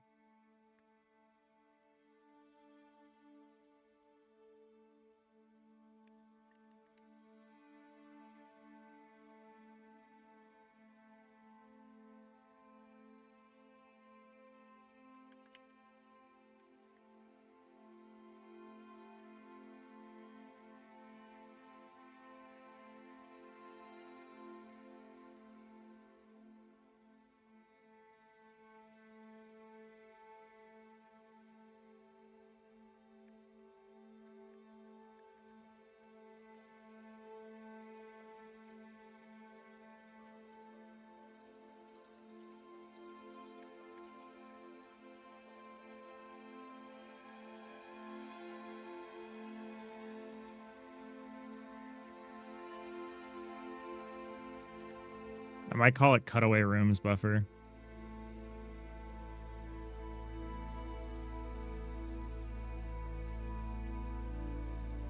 Because that's all this is for. I think I might just call it a cutaway rooms buffer. Because it's a rooms buffer for the purpose of cutting away. And that fits our naming convention of context, thing, buffer.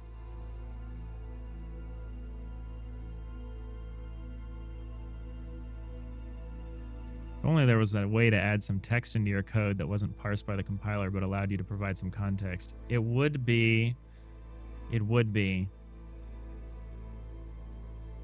Yeah, I think cutaway rooms buffer is going to be as good as we're going to get. Make it so.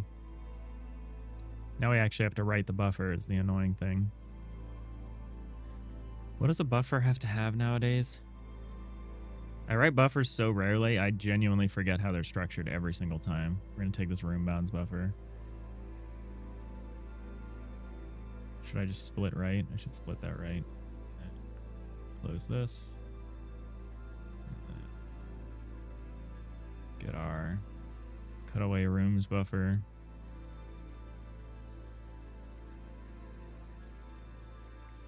This is a public read-only record struct.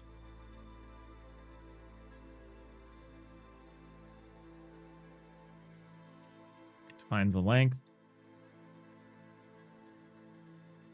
And it is an I component buffer. And it's an I, well, it's an I buffer for component of, what does it store? It stores a bit field. 64 at the moment.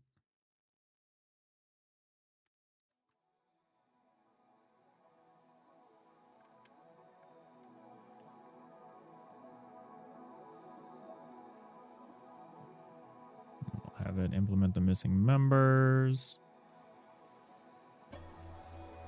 So the flag is not a get. The flag is static, and it's going to be, I have to define the flags. So right now this flag is called a room buffer already, the room bounds buffer. So we have a cutaway buffer.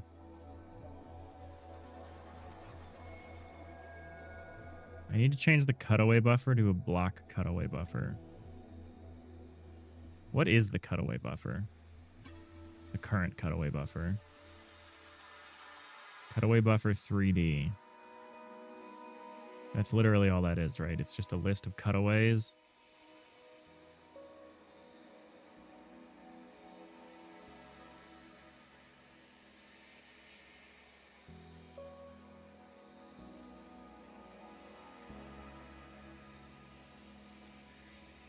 I think I'm going to rename this to block cutaways buffer 3D.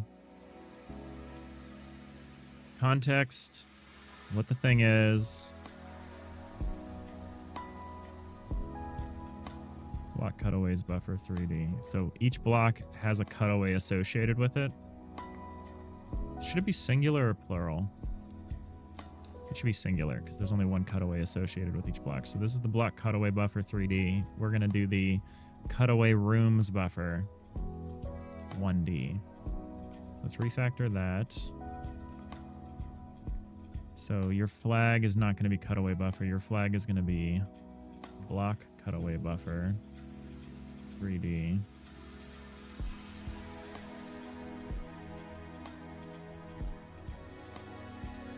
See you, Boolean. Yeah, thanks for hanging out. Sorry, literally all we did was name one variable. I'll catch you around.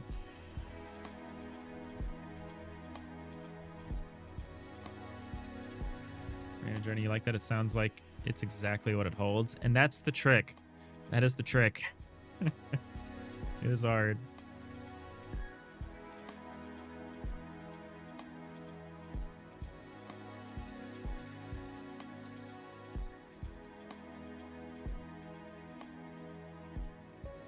We did name it. I'm renaming something else to make it less confusing with the thing we renamed.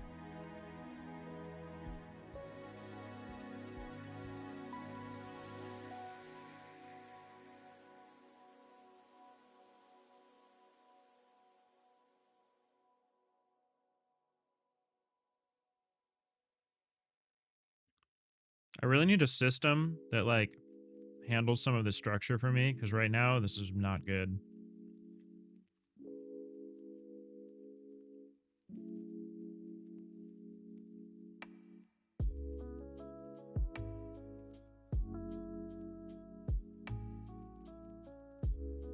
We're going to do this alphabetically because otherwise I have no idea how I'm supposed to arrange this.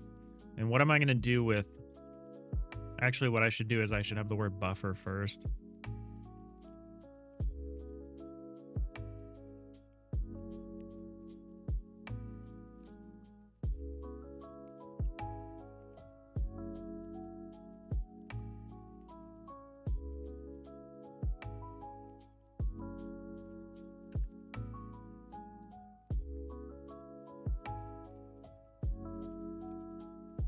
I can't do it alphabetically because entity ID is first, and I kind of just randomly arrange them after that. I don't know. I don't know how I want to organize this.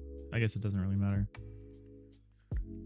So we have the block cutaway buffer, and then what we also need is the cutaway rooms buffer.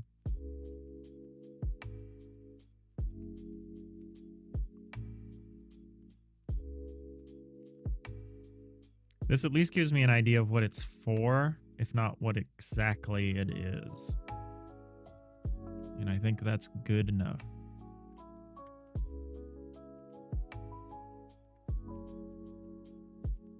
So that's the component flag. So what we also need to do is define a component type. I really want to reorganize how this works. I don't like it. Don't like how this works. Block cutaway buffer 3D. Call this the block cutaway buffer 3D.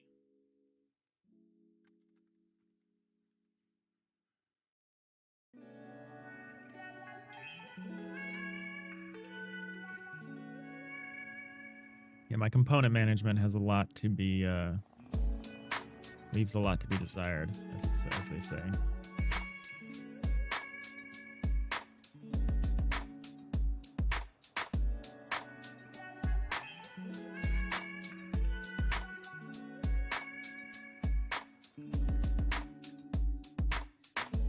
Get rid of this stupid coordinate buffer, vector 3i. Doesn't do anything.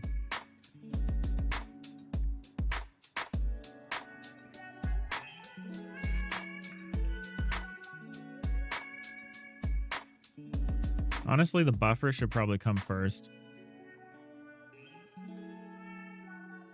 Like buffer block forms. Rather than block forms buffer.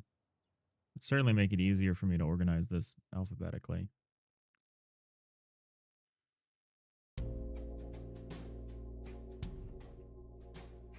I need some kind of more dynamic way of assembling component types than what I've currently got.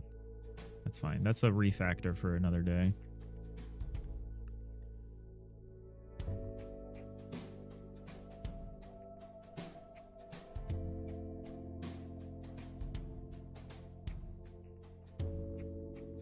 All right, see ya, Ant. Renaming variables in Godot, episode 512. It's always episode 512 with you, Nix. Have a little faith. Just had a 4-day weekend, Sapphire. Nice. Brianna Journey, have you or would you consider using a pre-built ECS? Yes and yes. I mean, not for me for this game. Kind of because of what you were talking about, where like you consider systems that you don't understand to be foot guns. I do the same thing. So there are a number of entity component systems that I could use, like Flex, which is probably the best one, which is written in C++. I could have spent my effort working on a Godot binding for Flex. Probably would have been about as much as work as implementing my own ECS, and it would be much better in every way. But we're doing more than just the ECS, right? Like we've written our whole simulation layer in C#, which we wouldn't have had to do. We could have just done the whole thing in, you know, GD script. So I don't know. I wanted to do my own, but I have some regrets. If we were using Flex, we could have a dynamic component types. We could even use other entities as component types. There's so many cool things we could have done. If I knew how to use source generators, there's also a lot of cool stuff we could do.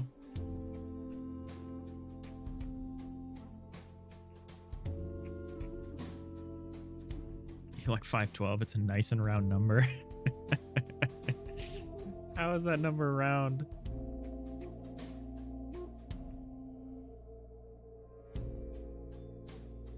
All right, so this is going to be the room bounds. Oh, this is the room bounds. Oh, I'm deleting this buffer, aren't I? This is getting deleted. So can I delete it from here? Or do I have to go find it in the file path somewhere? Yeah, I do. Okay, fine. Room bounds buffer. Get out of here. We're hard deleting this.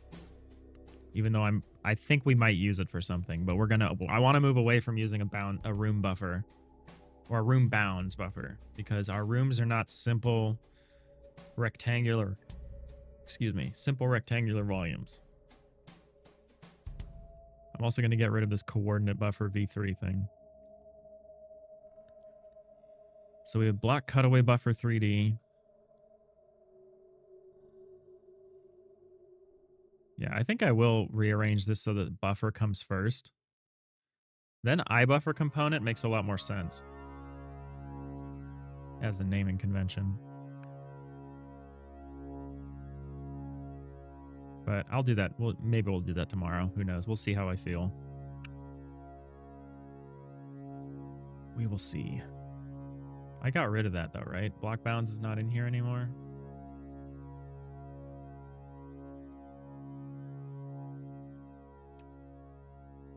You know, I should probably do it like this in every case, just so I have an easier time reading it. Song always makes me think of like Blade Runner or something.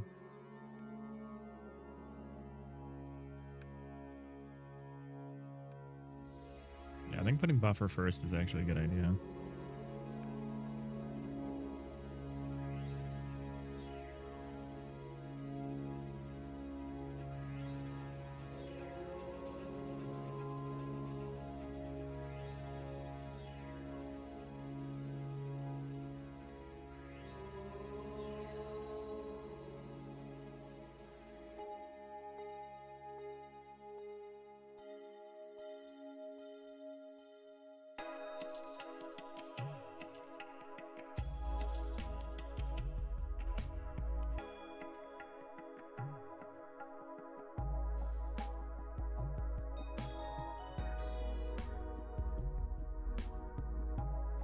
Thanks for indulging the question. Oh, no. Yeah, no indulgence required. You think the line of thinking makes sense? It's rough. It's very much a like reinvent the wheel kind of thing. Sapphire, I did the same thing as you. I put a little PTO at the beginning of what would otherwise be a holiday, so I could have I had a 5-day weekend. Not that it's a competition, but it was good. It was good, but man, there was a lot of work waiting for me yesterday.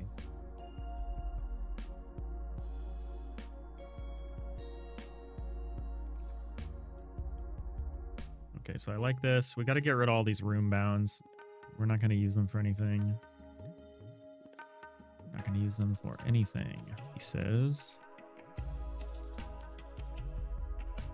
Cut away interior blocks by cursor to rooms. So this function needs to change. That's okay. Cutaway rooms buffer. Okay, so this is our new buffer we're writing. So cutaway new is a component dot flags dot cutaway rooms buffer. So we have our buffer ID. We have this. What else do we need in a buffer?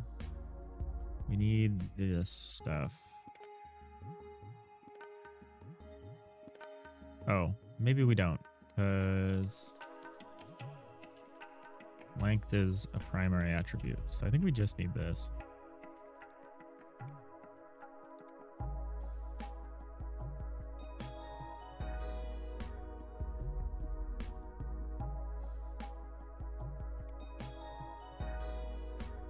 I think that's literally all we need to define a buffer component. It's nice because these can be different components, and under the hood they're basically all the same. They're just bit fields, but they all need to be unique and well defined because they're treated as components, so we can only have one. You know, we can only have one of each.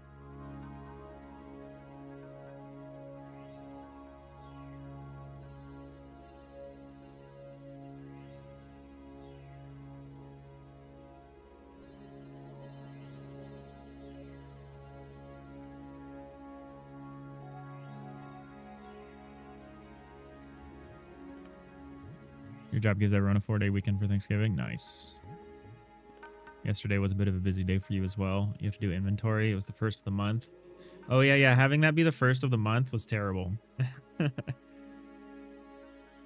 New Year's is going to be similar, I think.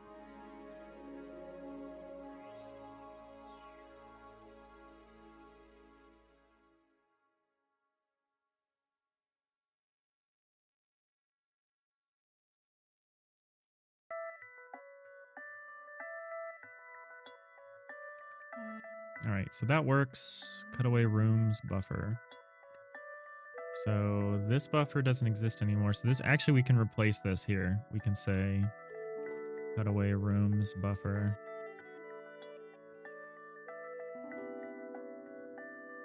Do I need a block cutaways 3D buffer?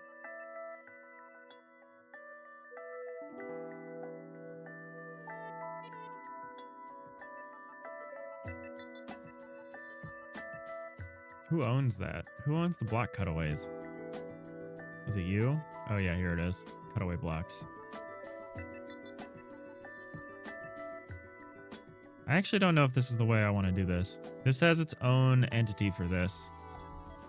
And if we run this on a separate thread, we actually don't want this to be on a separate entity. We want it to be on the... We have our preview blocks and our settled blocks, and we actually want to set it on the settled blocks and then copy it back to the preview blocks. I think. Actually, maybe that's not true. Yeah, we actually want different buffers on each of these, maybe. That might change. Cutaway rooms buffer. So this one needs to be like this, though. This one definitely needs to be like this. I'm actually not sure how to do this part, but we're going to put this in the fill system. So we can get rid of this stuff. We can say if the count is greater than 1, we can do this. So what we're going to want to do is we want to get this buffer. So we want to say cutaway rooms. Cutaway rooms equals new buffer 3D read write. Cutaway room. Oh, what does this store? It stores a bit field 64. Actually, it could store a block rooms, huh?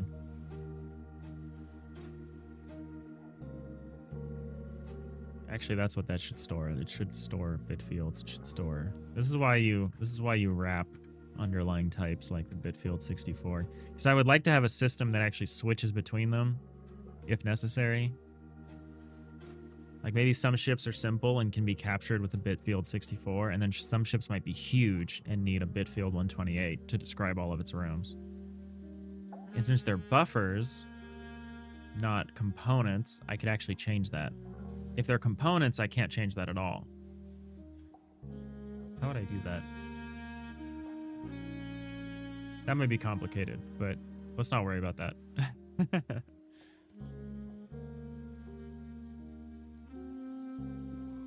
It essentially doesn't matter. So we're not going to worry about it. So this should be on the game.edit.editSystem.settledBlocks. And in fact, we can get that up here. So we get the count, and then we get the cutaway rooms. We do this.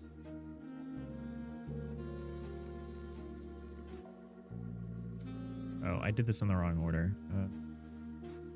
Gotta be like this. Game.world.getComponent. Cutaway rooms buffer.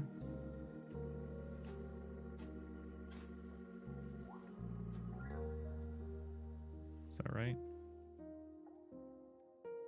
Why doesn't this work? Cutaway rooms buffer.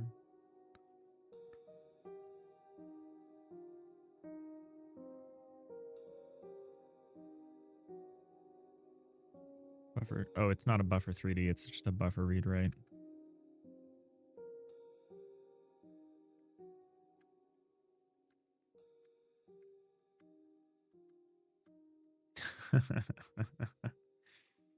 I feel for you, Sapphire. I've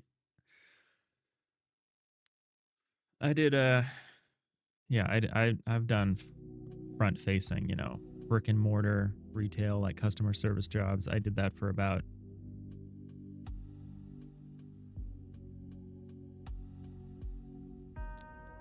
over 10 years, or over a decade straight. And I finally, a few years ago, got out and got my work from home job. And yeah, I was a totally different person just from all the stress and dealing with people every day. I was very, very different.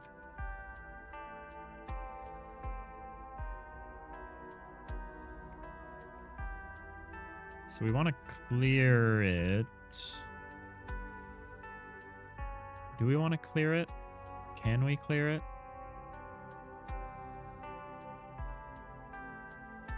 Why don't I have a function for clearing a buffer?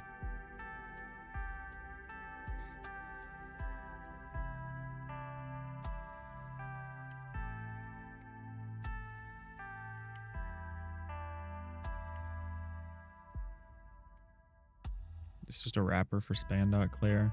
Okay.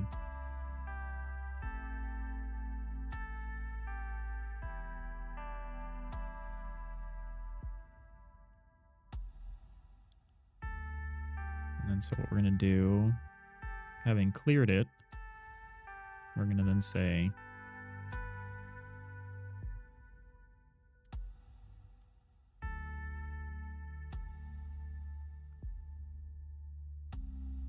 yeah, so if count is greater than 1,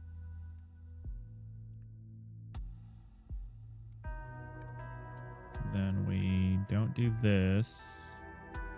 We don't set room bounds. Instead, what we're going to do is we're going to do this get compartment hierarchy, which takes a rooms buffer,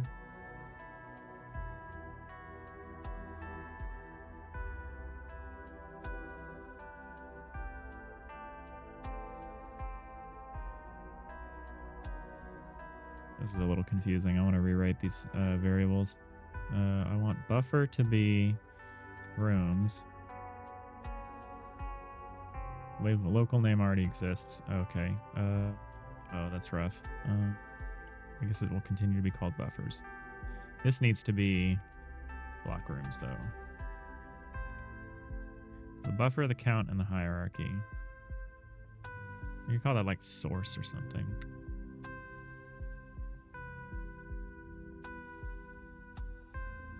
Why can't you clear this?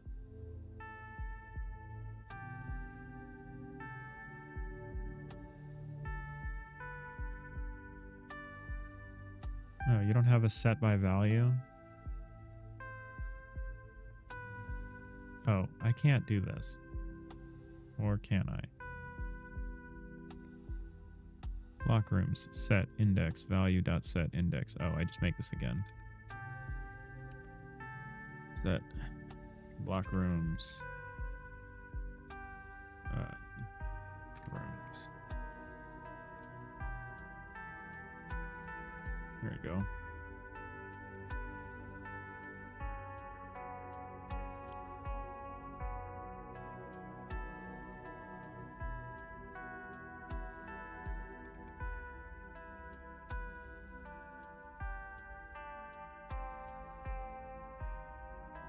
You're in a good place and your job is good, but you can't wait for the day you're out. Shouldn't be too much longer until you're getting clients for your business and you'll be getting close. Yeah, that's great.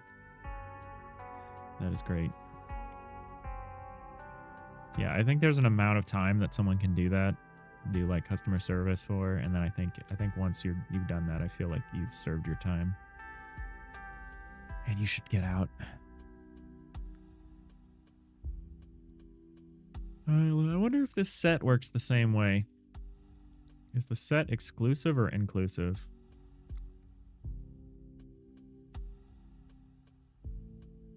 This. Flags. So this is an or.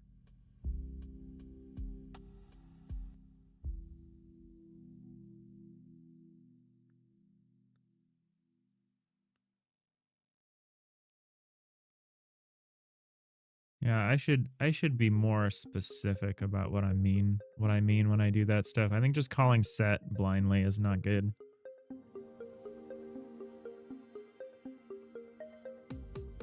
Or not being as specific about what it means. Because sometimes it's exclusive and sometimes it's inclusive, and that is confusing.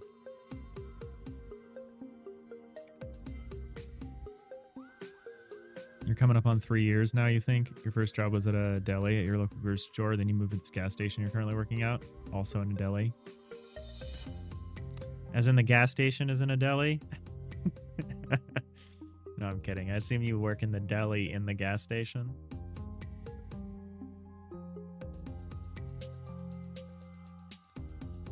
We like to have fun.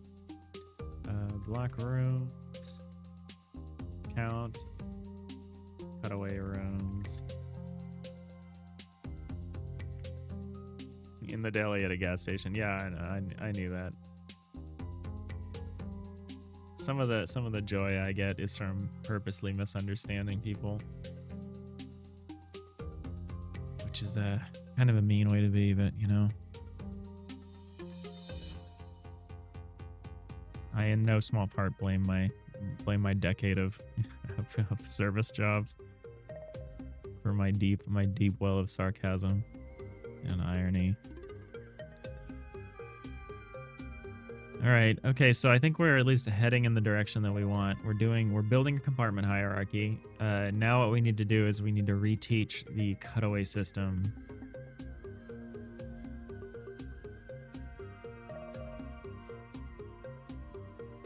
Is it worth trying to make fill systems like static?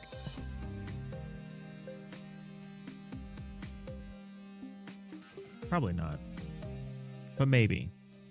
It would make it easier for other systems to reference their stuff. Although some systems are kind of... Okay, this stuff needs to change. This room balance thing doesn't... Oh, wait. This needs to be rewritten for cutaway rooms buffer.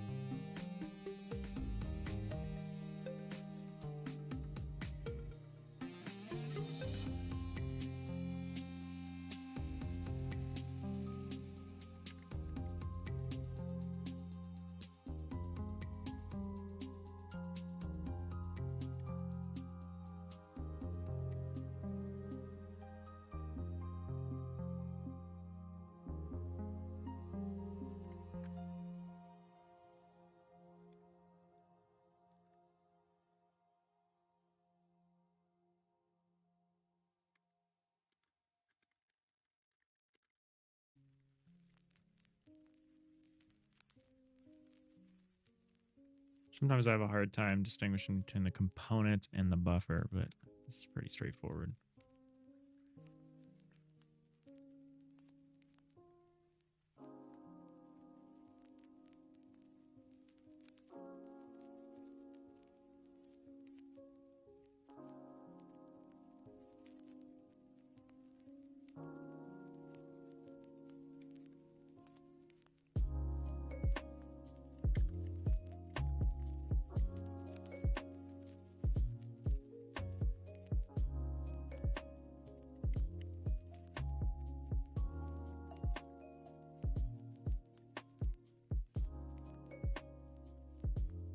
These aren't AABBs, these are block rooms.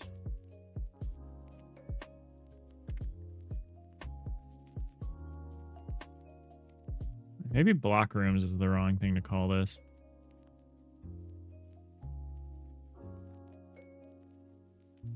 But let's not get into that, you know? You know what I'm saying?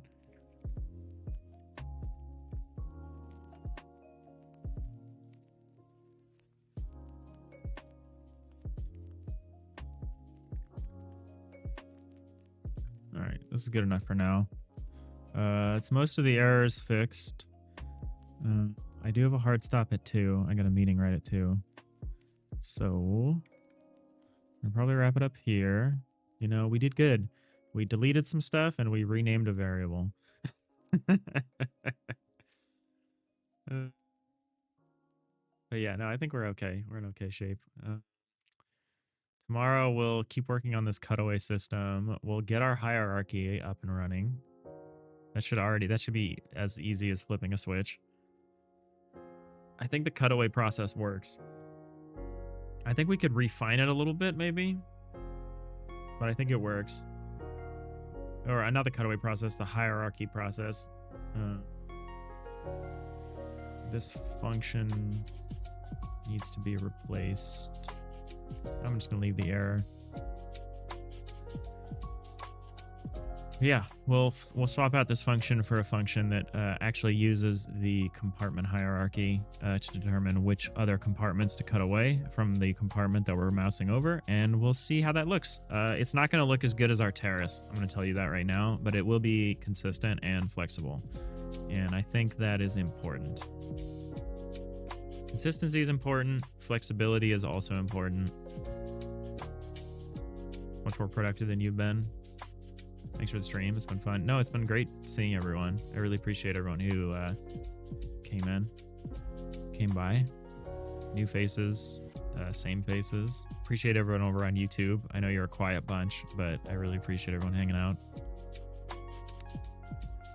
But yeah, thank you all so much for watching. We'll be back tomorrow. We're on our regular schedule this week. So we'll be back tomorrow.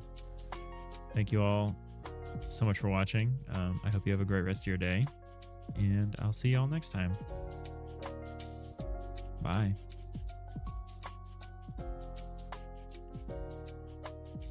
Maximum warp.